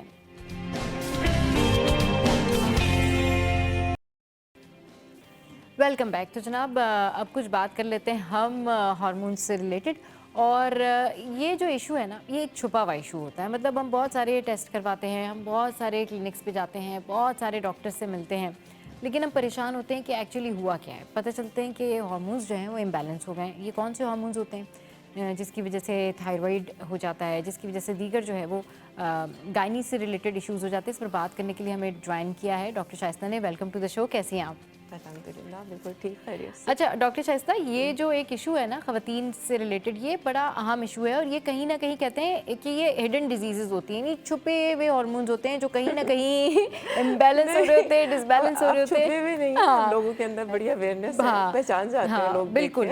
تو وہ پھر اس کو نا آئیڈینٹیفائی کرنا کچھ لوگوں کے لیے بڑا مشکل ہوتا ہے، کیونکہ ہمارے یہاں جو سیلف میڈیکیشن یا جو سیلف امیجنیشن ہے نا وہ بڑی زیادہ ہے. تو اس حوالے سے بتائیں. جی جی، ہمارے پاس زیادہ تر جتنی بھی ڈفرینٹ ایجز کی خواتین آتی ہیں، ینگ بچیاں بھی آتی ہیں، نیولی میرڈ بھی آتی ہیں اور پیری مینوپوزل ایج میں بھی آتی ہیں. ڈفرینٹ لوگوں کی ڈفرینٹ قسم کی کمپلینز ہوتی ہیں، لیکن اگر میں ان کو کیٹیگرائز کروں تو زیادہ تر اگر ہم اس کو ایٹ دا اینڈ آف ساری ایگزامینیشن اور انویسٹیگیشن ہمیں لگتا یہ ہے کہ یہ سب چیزیں ہارمونل امبیلنسز کی وجہ سے ہی ہوتی ہیں. اب اس کی ایک ہوتی ہے کہ آپ کو سیلف اویئرنیس آئیڈینٹیفائی کرنا، کتنی جلدی آپ ڈاکٹر کے پاس پریزنٹ ہوتی ہیں، جتنی جلدی آپ کو پتہ چل جائے کہ آپ کو کیا پرابلم ہے، اسی حساب سے پھر اپنے آپ کو لے کے چلتی ہے. زیادہ تر آج کل جو بہت زیادہ ٹین ایجرز میں پرابلم ہے نا، بلکہ نیولی ویڈ کپل میں بھی آج کل جو پرابلم آ رہا ہے، سب سے زیادہ انفرٹیلیٹی کی جو کاز ہے وہ ہے ہماری PCOS. اچھا. PCOS میں جو ہے وہ بہت سارے ہارمونز آپ کے ڈسٹرب ہوتے ہیں، لیکن جو مین چیز ہوتی ہے وہ ہے آپ کی ہائپر انسولینیمیا اور ہائپر ایڈروجینزم، یعنی آپ کے ایڈرینل ہارمونز جو میل ٹائپ ہارمونز ہوتے ہیں اور انسولین لیولز یہ بڑھ جاتے ہیں. اچھا جی، اب یہ پہلے بھی ایسا بہت ہوتا تھا PCOS، لیکن آج کل آپ نے سنا ہوگا کہ جی یہ بڑی برننگ ٹاپک ہے، اس لیے کہ اس کا اب انسیڈنس بڑھتا جا رہا ہے. تقریباً 6 to 13% وومن ہیں ریپروڈکٹیو ایج میں صحیح جن کے ساتھ ہوتا ہے. اور اگر میں اپنی OPD میں کروں تو مجھے لگتا ہے 30 to 40% یہی والی پیشنٹس ہوتی ہیں. اتنی زیادہ کیونکہ میرے پاس تو ظاہر ہے پھر وہ خالی آپ کی کمپلینس لے کے آ رہی ہیں، تو اگر میں ان میں سے کروں تو پھر مجھے لگتا ہے 30-40% یہی نکلتی ہے، بالکل نکلتی ہے. اچھا، اب اس میں ہوتا کیا ہے کہ سب سے پہلے تو یہ کہ انسیڈنس اس لیے بڑھتا جا رہا ہے کہ آج کل لائف اسٹائل اتنا چینج ہو گیا ہے، بہت لیک آف ایکسرسائز ہے، بچیاں زیادہ کام نہیں کرتی، زیادہ چلتی نہیں ہیں، بیٹھ کے کام کرنے کی بہت عادت ہو گئی، آن لائن ورکس ہے، آن لائن پڑھنا بھی ہو رہا ہے آج کل. اور پھر ڈائٹ آج کل ایسی ہو گئی ہے، وہ جی آپ فوڈ پانڈا سے منگوا لیں اور ساری ایسی چیزیں جتنی بھی چیزیں ہیں، آئلی چیزیں ہیں، فرائی چیزیں ہیں، आजकल माँ बाप का प्यार भी तो ऐसे ही हो गया ना, बहुत खुश हुए तो बर्गर और पिज़्ज़ा खिला दिया। तो इन सब जी, वो सब चीजें जो है ना आपके हार्मोन्स को जाके नॉक कर रही होती हैं कि एग्जैक्टली प्लीज दरवाजा खोलें, मैंने इम्बैलेंस करना है आपको आके। अच्छा देखिए, वैसे एक बात है, फिर वो बहुत सारी खवातीन कहती हैं जी हम में ही हो गया, दूसरे में क्यों नहीं हुआ। हाँ। नहीं, एक genetic predisposition is very important. हर बंदे की इम्यूनिटी अलग होती है। एग्जैक्टली, हर बंदे की अलग होती है, कि जेनेटिक प्रीडिस्पोजिशन होती है। अब उसमें क्या होता है कि जितना आपका फैट जमा होगा उतने ज़्यादा आपके एड्रीनल हार्मोन ज़्यादा होंगे। और इसकी दो थ्योरीज हैं, कुछ की होती है कि वो आपके हाइपोथैलेमस से इतनी ज़्यादा पल्सिटैलिटी, वो उसका GnRH चाह रहा होता है कि वो हार्मोन्स आपके बढ़ जाते हैं। जब आपके हार्मोन्स बढ़ जाते हैं तो एक वक्त आता है कि जिसमें आपके ओवरीज से फॉलिकल नहीं बनते, फॉलिकल नहीं बनते और उसमें से सिर्फ एंड्रोजन रिलीज होते हैं। सही। और आपकी जितनी फैट ज़्यादा होगी उससे भी आपके एंड्रोजन बढ़ेंगे। तो आपका क्या होगा, बेसिकली आपकी फैट होगी, male type hormone, male type hair growth हो जाएगी, जिसको हम हिर्सुटिज्म कहते हैं। फैट हो जाएगा, फिर आपके साइकिल्स डिस्टर्बेंस हो जाएंगे। अगर आप मैरिड हैं तो ज़्यादातर लड़कियां आती हैं इनफर्टिलिटी की, because of anovulatory cycles होते हैं, आप कंसीव नहीं कर पा रहे होते। तो बिकॉज जो होती है ना वो अब इसका जो ट्रीटमेंट है वो अकॉर्डिंग टू कंप्लेन है। अच्छा, कि क्या क्या आके पेशेंट अपनी सिम्पटम अगर एक बताता है। लड़की आ रही है तो वो मोस्टली आपकी ओबेसिटी की वजह से आ रही है, हिर्सुटिज्म की वजह से आ रही है, साइकिल इरेगुलर। ठीक। और अगर मैरिड है तो वो इनफर्टिलिटी की थायराइड जो थायराइड एक्चुअली ये भी एसोसिएटेड डिसीज से होता है ज़्यादातर। हाइपरप्रोलैक्टिनीमिया है, हाइपोथायराइडिज्म है, ये भी 20 to 30% एसोसिएटेड डिसीज से होता है। वही जिसमें अब वो सारी चीज़ों को आइडेंटिफाई करना और अकॉर्डिंगली ट्रीट करना, अगर आप वक्त पे आइडेंटिफाई कर लें और उसको साथ साथ ट्रीट कर दें तो कोई चीज़ मुश्किल नहीं है। इनिशियल क्या साइन एंड सिम्टम होते हैं अगर किसी को भी हार्मोनल इम्बैलेंस हो रहा है बॉडी में? ठीक है, अभी लोगों को बहुत अवेयरनेस है, हम टीवी पे भी पढ़ते हैं, सोशल मीडिया पर भी देखते हैं, मगर जब हमारी अपनी बारी आती है ना तो शायद हम फिर उतना रिसर्च भी नहीं करते और उसको उतना देखते भी नहीं, फिर हम कहते हैं छोड़ो, मतलब अभी खुद ही ठीक हो जाएगा या लेट्स सी। ज़्यादातर जो माएँ बच्चियों को लेके आती है ना आजकल, जो मैं कहती हूँ माएँ ज़रा अच्छी हो गई हैं, समझदार हो गई हैं, उनकी बच्चियाँ जो होंगी ना वो बेचारी बहुत ज़्यादा ओबीस होती हैं। अच्छा। और साइकिल इरेगुलर होंगे। अच्छा। और इंक्रीज फेशियल हेयर ग्रोथ होगी। तीन चीज़ों को लेके आती है, तीन चीज़ों को लेके आती है। अब आप उसमें जैसे ही आप डायग्नोस करते हैं तो आपको मिल जाता है उसमें FSH LH लेवल डिस्टर्ब होता है, साथ में हाइपोथायराइडिज्म बहुत मिल जाता है, ठीक, हाइपरप्रोलैक्टिनीमिया भी मिल जाता है, एंड्रोजन लेवल बहुत, फ्री टेस्टोस्टेरोन लेवल हाई होते हैं। अच्छा। अब आपने इस वक्त जो है ना असल चीज़, डायग्नोसिस तो पीकॉस की आराम से बन जाती है, ठीक, वो अगर 3 में से 2 क्राइटेरिया तो मौजूद है ना तो वो आप तो जी वो बन गई डायग्नोसिस। ठीक। अब असल चीज़ पता है जो मैं कहती हूँ वो सबसे इम्पोर्टेंट ये है कि आपकी काउंसलिंग इज़ वेरी इंपॉर्टेंट, कि आप काउंसलिंग करें कि देखिए जी ये चीज़ कभी एक तो ख़त्म नहीं होगी, ठीक है, ख़त्म नहीं होगी, बट इट इज़ मैनेजेबल, आप इसको मैनेज करें। It's just like you know diabetes के, आप उसको मैनेज करें, you have to manage, if you are having it और then you aim of treatment weight reduction, weight reduction, weight reduction. सही, ठीक है। अब जिस वक्त बच्ची आई है सबसे पहले तो वेट रिडक्शन करा दें, वेट रिडक्शन और उसको काउंसलिंग करें, जी बेटा मैंने जो दवाइयाँ दी है ना ये 3 to 6 मंथ यही खानी है, इससे आप ठीक रहेंगी, लेकिन आप वापस घूम के इधर ही आ सकती है, and you have to take another course of treatment. सही, वो फिर आपको अपना मैनेज करना पड़ता है। जी, डॉक्टर साइमा ने भी अभी ज्वाइन किया है। अस्सलाम वालेकुम, वेलकम टू द शो। कैसी हैं आप? ठीक ठाक हैं? अल्हम्दुलिल्लाह। अच्छा साइमा, अभी जिस तरह से आप सुनी रही हमारी गुफ्तगू भी कि ये जो हार्मोन्स का इशू होता है ना, ये इस तरह का इशू होता है कि हम कुछ और समझ रहे होते हैं, लेकिन फिर जब हम डॉक्टर के पास जाते हैं, चाहे वो डर्मा हो या फिर गायनी, तो हमें कहते हैं जी आपका तो ये वाला हार्मोन जो है ना ये इम्बैलेंस है, या इसकी वजह से आपके चेहरे के ऊपर पिंपल हो रहे हैं, या फिर आपको स्वेटिंग ज़्यादा हो रही है, या फिर ये जो फेशियल हेयर ग्रोथ की बात हो रही है ये ज़्यादा हो रही है। ज़रा बताएं कि ये अगर हार्मोनल चेंजेस हो जाते हैं इन नेगेटिव वे तो क्या फिर उसका नुकसान होता है स्किन पे? मैं अभी डॉक्टर साहिबा की बातें सुन रही थी, माशाल्लाह बिल्कुल सही इन्होंने बातें की हैं कि जो हार्मोन डिस्टर्बेंस है उसके बहुत सारे सिम्टम्स आपको फिजिकली दिख रहे होते हैं, जिसको जो डेंजर साइन बन जाता है पेशेंट के लिए और उसकी मदर के लिए, और वो अलार्मिंग साइन बन के हमारे पास आ रहे होते हैं। सही। जिसमें unwanted hair growth, common sign, obesity सबसे पहले, क्योंकि आमतौर पे यंगस्टर्स में आजकल ओबेसिटी बहुत ज़्यादा हो गई है, जंक्स का इंटेक क्योंकि बहुत ज़्यादा है, اور unfortunately obesity, hormone imbalance and insulin resistance, اس کا ایک ٹرائیڈ بنتا ہے، ایک ٹرائنگل بنتا ہے، اور یہ تینوں چیزیں ایک دوسرے کو ایگریویٹ کر رہی ہوتی ہیں. یعنی اگر کسی میں موٹاپا ہے تو اس میں ہارمون امبیلنس ہونے کا بھرپور چانس ہے اور اس میں انسولین ریزسٹنس بھی آئے گی. اگر کسی میں ہارمون امبیلنس ہو چکی ہے تو اس میں موٹاپے کا چانس ہے اور اس میں انسولین ریزسٹنس بھی آئے گی. اس کو تھوڑا سا ایلوبریٹ کریں تاکہ لوگوں کو یہ پتہ چل سکے کہ it's about diabetic and insulin, اس سے related. Insulin resistance is about diabetes, جس میں ہمارے پاس انسولین کا لیول باڈی میں ڈی رینج ہونے لگتا ہے. اس کو کامن پریزنٹیشن ہمارے پاس اوبیسٹی کی فارم میں آتی ہے. اس کے علاوہ ایک بہت کامن پریزنٹیشن آتی ہے جس میں گردن کالی ہونے لگ جاتی ہے. بہت سارے پیشنٹ آ کے کمپلین کرتے ہیں پتہ نہیں ہمیں کیا ہو گیا، ہماری پیچھے سے گردن کالی ہونے لگ گئی ہے، کالی کالی لائنیں آنا شروع ہو گئی ہیں باڈی پر ڈفرینٹ جگہوں پہ، اسپیشلی جہاں پہ فولڈز ہیں. جیسے یہاں جو آپ کے نیک لائن کے اوپر جو فولڈز ہوتے ہیں گردن میں، یہ بلیک ہونا شروع ہو جاتے ہیں. یس، انڈر آرم، انڈر لیگس پہ ہائپر پگمنٹیشن شروع ہو جاتی ہے. انوانٹیڈ ہیئر گروتھ آپ کی چن پہ شروع ہو جاتی ہے. تو دیز آر دا کامن، یا آپ کے فیشیل ہیئر سائڈس پہ، فیس سائڈس پہ آنا شروع ہو جاتے ہیں.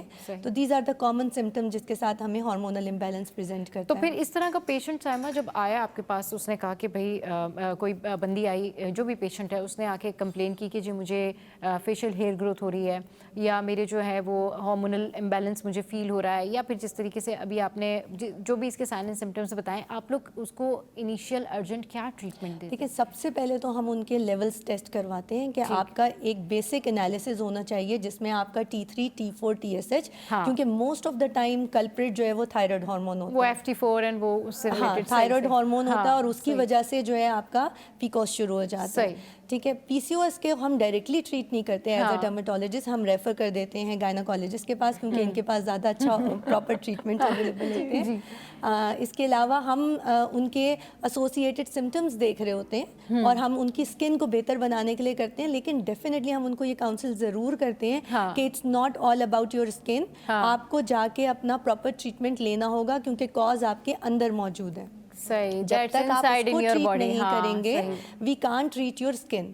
اس میں عام طور پہ کبھی کبھی ہمیں ہائپر پگمنٹڈ اسپاٹس بھی باڈی پہ مل رہے ہوتے ہیں. یہ جو ہائپر پگمنٹیشن ہوتی ہے نا، اس کو بہت سارے لوگ اب بہت ایزی لے لیتے ہیں، کیونکہ ان کو یہ لگتا ہے کہ ٹھیک ہے اس کے لیے ڈاکٹر کے پاس جانے کی کیا ضرورت ہے، مارکیٹ میں بڑی ساری جو ہے وہ میڈیسن آئی ہوئی ہے اور اس میں لکھا ہوتا ہے کہ فار پگمنٹیشن. اور اب لوگوں کو یہ نہیں پتا کہ یہ آپ کے انر باڈی کے پرابلم کی وجہ سے ہے. یہ superficially you can't treat it, آپ اس کو ٹریٹ نہیں کر سکتے کسی بھی کریم یا کسی بھی چیز سے until and unless وہ آپ کے اندر کی جو ہارمون ہے وہ ٹھیک نہ ہو جائے یا اس کا علاج نہ ہو جائے تو وہ آپ ٹھیک نہیں کر سکتے. سائمہ یہ بتائیں ذرا. آپ نے جیسے کہا انفلوئنسر مارکیٹنگ بہت زیادہ اسٹرانگ ہو گئی ہے. انہوں نے یہ تو بتا دیا ہے کہ کوئی بھی اسپاٹ آ جائے تو آپ یہ کریم یوز کریے، اور لوگ اٹھا کے وہ کریمز یوز کر دیتے ہیں وداؤٹ سینگ کہ اس کے اندر مرکری ہے یا اسٹیرائڈ ہے، اور وہ اپنی پگمنٹیشن کو اور ورس کر کے ہمارے پاس آ جاتے ہیں. لیکن ہم ان کو یہی گائیڈ کرتے ہیں کہ فیکٹری آپ کے اندر سے چل رہی ہے. جب تک وہ پرابلم اندر سے سارٹ آؤٹ نہیں ہوگی آپ کی اسکن کلیئر نہیں ہو پائے گی. الٹا وہ ہائپر پگمنٹیشن کے کچھ اسپاٹس کو کنورٹ کر دیتے ہیں بیڈ ملازمہ میں. فار دی ٹائم بینگ وہ ڈس اپیئر ہونا شروع ہوتے ہیں، لیکن پھر اس کے بعد وہ it converts to the bad ملازمہ آ جاتا ہے، جس کو کریکٹ کرنا ہمارے لیے نیئر ٹو امپاسبل ہوتا ہے. صحیح. اچھا سائمہ، تھوڑا سا یہ بھی بتائیں کہ بہت سارے لوگ یوزولی جب بھی ان کو پمپلس نکلتے ہیں اسکن کے اوپر یا ان کی اسکن کے اوپر کوئی ایکنی والے جو پمپل ہوتے ہیں نا وہ ہوتے تو وہ یہ کہتے ہیں جی شاید، پھر ان کو یہ خیال آتا ہے شاید یہ ہارمونس ڈسٹرب ہونے کی وجہ سے ہوا ہے. یہ واقعی ٹھیک بات ہے؟ یہ اسسمنٹ ٹھیک ہوتی ہے خواتین کی؟ اگر آپ کے ایکنی ہو رہی ہے تو وہ definitely because of your hormonal changes ہیں، that's the puberty acne.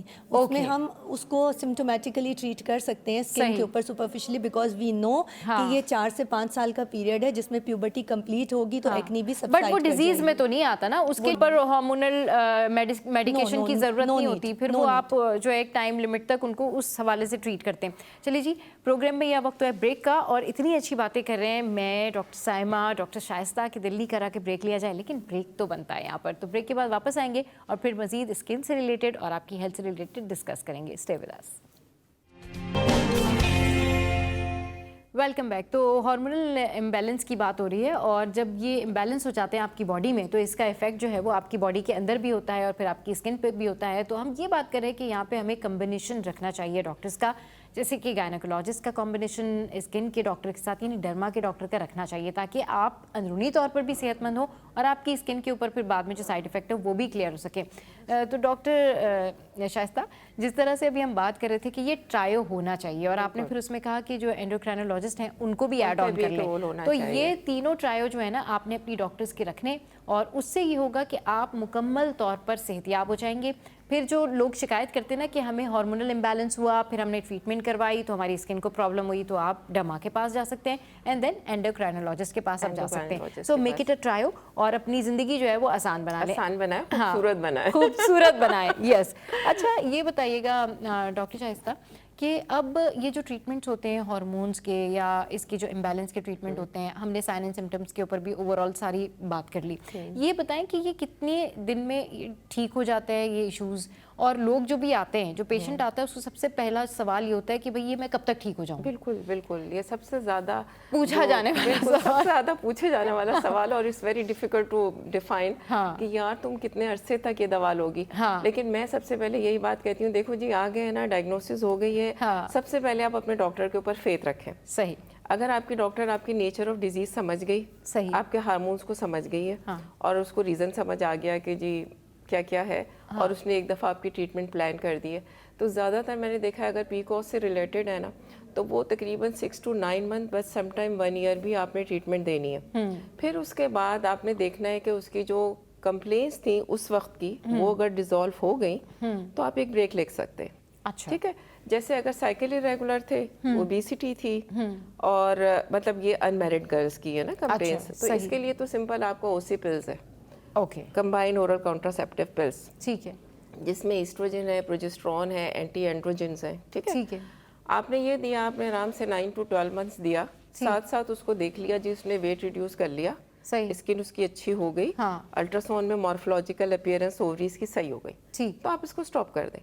Okay, council कर दें कि जी ये मैंने ऐसा कर दिया है, अब आप देखिएगा आराम से 6 to 12 मंथ्स इंतजार करके देखें, अगर आप ठीक है तो ओके जी चलाएं, अगर आप दोबारा, और साथ साथ बता दिया कि आपने हमेशा से अपनी लाइफ स्टाइल मॉडिफाई करना है, डाइट एंड एक्सरसाइज करना है, अपनी डाइट में ऑर्गेनिक चीज़ें लेनी है, और एक्सरसाइज रेगुलर करनी है, साथ में अगर दोबारा आपको ये कंप्लेन दोबारा होती है तो आप दोबारा डॉक्टर के पास आएंगे, क्योंकि आप दोबारा आपको दवा दी जा सकती है, और फिर आप उसको पूरा ना थोड़ा सा। डॉक्टर शाइस्ता, एक जो हमारी लाइफ इतनी टफ है उसमें ये एक्सरसाइज करना, इनफैक्ट ये जो ट्रीटमेंट है ना, ये करना बहुत सारे लोगों के लिए मुश्किल हो जाता है कि जी ठीक है, थोड़ा सा भी उनको लगता है कि एफिशिएंसी बेहतर हुई है ना हार्मोन्स की, तो वो दोबारा अपना ट्रीटमेंट छोड़ देते हैं, और फिर उसके बाद फिर वो कहते हैं कि जी हम तो ठीक नहीं हो रहे, हम तो ठीक नहीं हो रहे। एग्जैक्टली, यही वजह है कि वो खवातीन बहुत ज़्यादा डॉक्टर्स चेंज करती हैं, और कहती हैं जी वहाँ गए थे 6 महीने इलाज किया था, कोई फ़ायदा नहीं, यहाँ आए कोई फ़ायदा नहीं हुआ।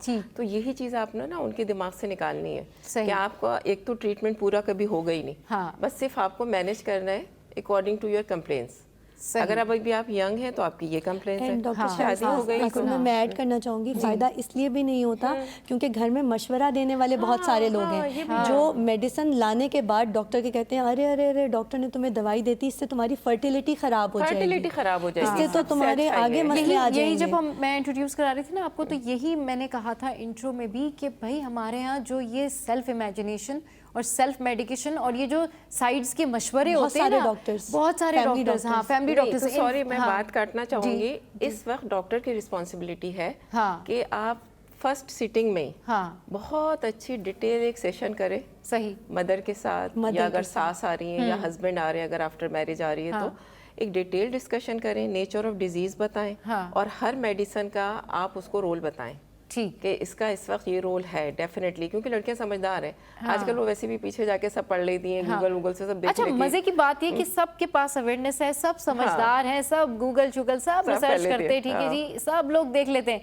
लेकिन फिर जो है ना उसके बावजूद भी कंप्लेन झूठी तू रहती है, हेल्थ उनकी झूठी तू रहती है, वो इसके ऊपर इम्प्लीमेंट नहीं करते। अच्छा ये जो अच्छा ये जो गूगल से रिसर्च करके ऑलरेडी ज़ाहिर सबने की होती है, हम सब ने पढ़ा होता है कि जी हमें हुआ क्या है, तो ये जो रिसर्च करके आ रहे होते हैं डॉक्टर शाइस्ता, डॉक्टर साहिमा आपसे ही मैं पूछूंगी इसका जवाब ना, ये कितना कॉम्प्लिकेटेड होता है उस डॉक्टर के लिए ये समझाना कि भाई इट्स अबाउट प्रैक्टिकल लाइफ, और जो आप पढ़ रहे हैं वो आपका एक गूगल है, उसने आपको एक लिमिटेड डिस्क्रिप्शन दी है, but everyone is not fit into this. तो ये कितना मुश्किल होता है?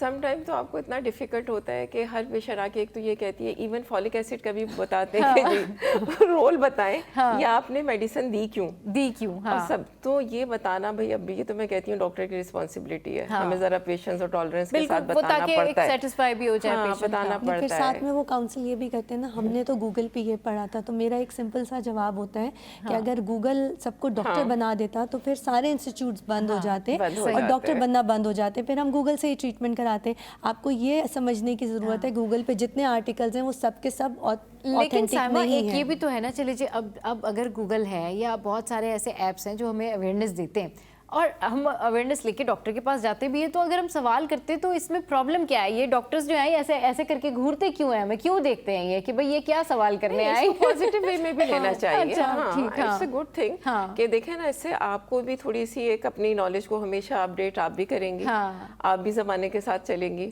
और इतना तो डॉक्टर की मैं कहती हूँ, पहले मुझे भी होता था, मैं इरिटेट होती थी, लेकिन अब नहीं होती।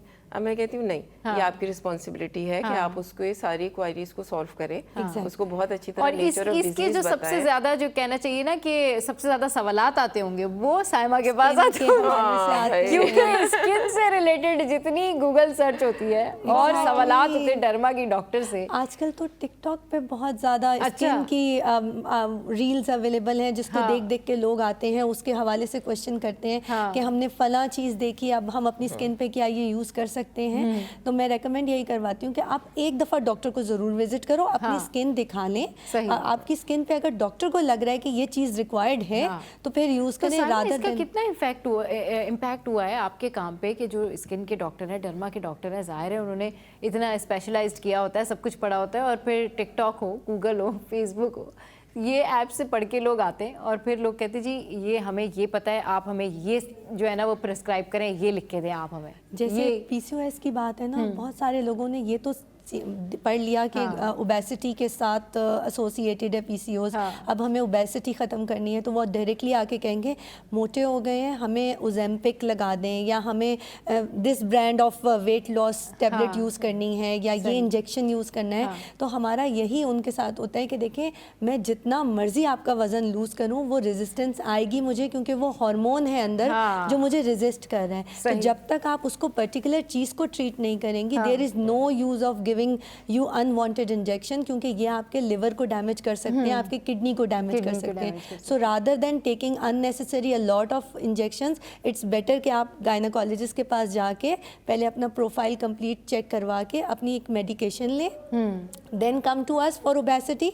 हम आपको फैसिलिटेट करेंगे पतला होने में। अच्छा, ये जो हेयर लॉस है या ये पिंपल्स हैं या दीगर इश्यूज होते हैं, ये सिर्फ इसी से रिलेटेड होते हैं कि जी अगर आपको हेयर लॉस हो रहा है तो हार्मोन्स का इशू होगा, या और भी कोई वजूहात हो सकती है? There are multiple reason, many बहुत सारे एक्सटर्नल फैक्टर्स होते हैं, यानी बैरूनी अवामिल होते हैं जो हमारे जिल्द पे और हमारे बालों पे असर अंदाज करते हैं, और बहुत सारे अंदरूनी अवामिल हैं। अंदरूनी अवामिल में मोस्टली हार्मोन्स होते हैं, हार्मोन्स के होते हैं, या डेफिशिएंसीज होती हैं जिसमें विटामिन डेफिशिएंसीज बहुत कॉमन है, vitamin D, vitamin C, vitamin E, जो बहुत अहम विटामिन हैं, उनकी डेफिशिएंसी की वजह से होते हैं। बैरूनी अवामिल में आपको पता है धूप सबसे बड़ा फैक्टर है जो हमारी स्किन को डैमेज करता है, हमारे बालों को डैमेज कर रही होती है, plus along with that pollution.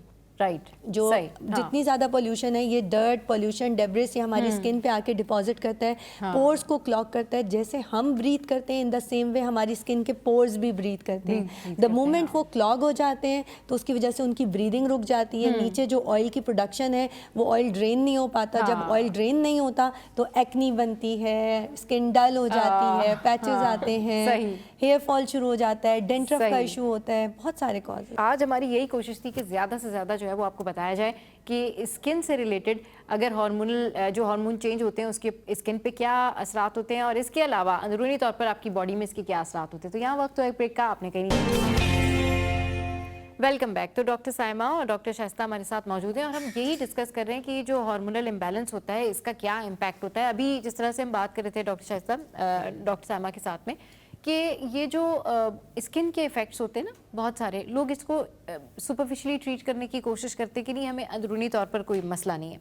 लेकिन आप ये बताएं कि एक डर्मेटोलॉजिस्ट और एक गायनी की जो डॉक्टर है اس کا اس سینس میں کمبینیشن بننا واقعی ضروری ہے کہ جب آپ کے پاس کوئی پیشنٹ آتا ہے اپنے ہارمونز کی ڈیزیز لے کے تو اس کی جو جب آپ میڈیسن لکھ کے دیتے ہیں تو اس کی اسکن پہ بھی اس کی جو ہے اثرات نمایاں ہوتے ہیں, کچھ اور بھی چیزیں ہوتی ہیں, تو اس کو ضرور ایک ڈرما سے کنسلٹ کرنا چاہیے. نہیں بالکل, یہ بات تو میں بہت زیادہ زور دیتی ہوں کہ ضرور ایک اچھا سا کمبینیشن ہونا چاہیے, ایک گائنیکالوجسٹ, اسکن اسپیشلسٹ, بلکہ ایک اینڈوکرائنولوجسٹ کا بھی. کیونکہ بہت ساری چیزیں ایسی ہوتی ہیں, ہم خاص میڈیسنس تو ہم لوگ بھی دیتے ہیں, لیکن ایک پوری فیلڈ ہے, بڑی واسٹ فیلڈ ہے, تو اینڈوکرائنولوجسٹ کے پاس بھی ضرور جانا چاہیے. کیونکہ میں نے بہت ساری گائنی کی ڈاکٹرز کو دیکھا ہے جو کہ اینٹی اینڈروجن چیزیں نہیں دیتی. ٹھیک, مطلب وہ دے دیتی ہیں, اسی پلز دے دیتی ہیں, میٹفارمن دے دیتی ہیں, وہ آپ کی انسولین سینسٹیویٹی کو امپروو کرنے کے لیے, بٹ اینٹی اینڈروجن لائک اسپائرونولیکٹون وغیرہ یہ سب نہیں دیتی. لیکن آئیڈیلی دینا چاہیے, اس کا بہت اچھا کمبائن افیکٹ ہوتا ہے. کیونکہ دیکھیں, آپ اینٹی اینڈروجن دیں گے, اوسی پلز دیں گے, میٹفارمن دیں گے, آپ اندر سے ہارمونل لیولز کو سارے بالکل ٹھیک کر دیں گے, تو جی ہم صاف ستھرا اندر سے کر کے پھر اسکن اسپیشلسٹ کے پاس بھیج دیں گے, اب یہ اوپر سے چمکا دیں. صحیح بات ہے. اب جو یہ ٹریٹ کریں گی نا تو اس کا لانگ لاسٹنگ افیکٹ ہوگا, کیونکہ دیکھیں اندر سے آپ کے ہارمون بیلنس ہو گئے. تو یہ چیزیں تو میں تو کہتی ہوں واقعی کمبینیشن ہونا چاہیے, ہر لیول پہ ہونا چاہیے. آپ کے پیشنٹس کو بھی پتہ ہونا چاہیے اس چیز کے. چلے جی, ڈاکٹر شائستہ اور ڈاکٹر سائمہ ہمارے ساتھ موجود تھیں اور بہت زبردست اور بہت اچھی ڈسکشن ہم نے جو ہے وہ کی, اور آئی ہوپ کہ آپ لوگوں کو آج کی ڈسکشن جو ہے وہ بہت اچھی لگے گی اور آپ کے لیے بہت فائدہ ہوگا. آپ بھی یہ تمام تر چیزیں جو بتائی ہیں ڈاکٹر نے کہ یہ احتیاط کریں, اور اس طرح سے اگر سائن اینڈ سمٹم ہو تو ڈاکٹر کو ضرور دکھائیں, ہمیں کال کر کے, اور ہمارے سوشل میڈیا پر آپ ہمیں فیڈ بیک بھی دے سکتے ہیں. کل پھر آئیں گے ایک نیا شو لے کر, ٹاپ اسٹوریز کے ساتھ اور نئے اور اچھے ٹاپکس کے ساتھ. Stay with us, keep watching City at 10.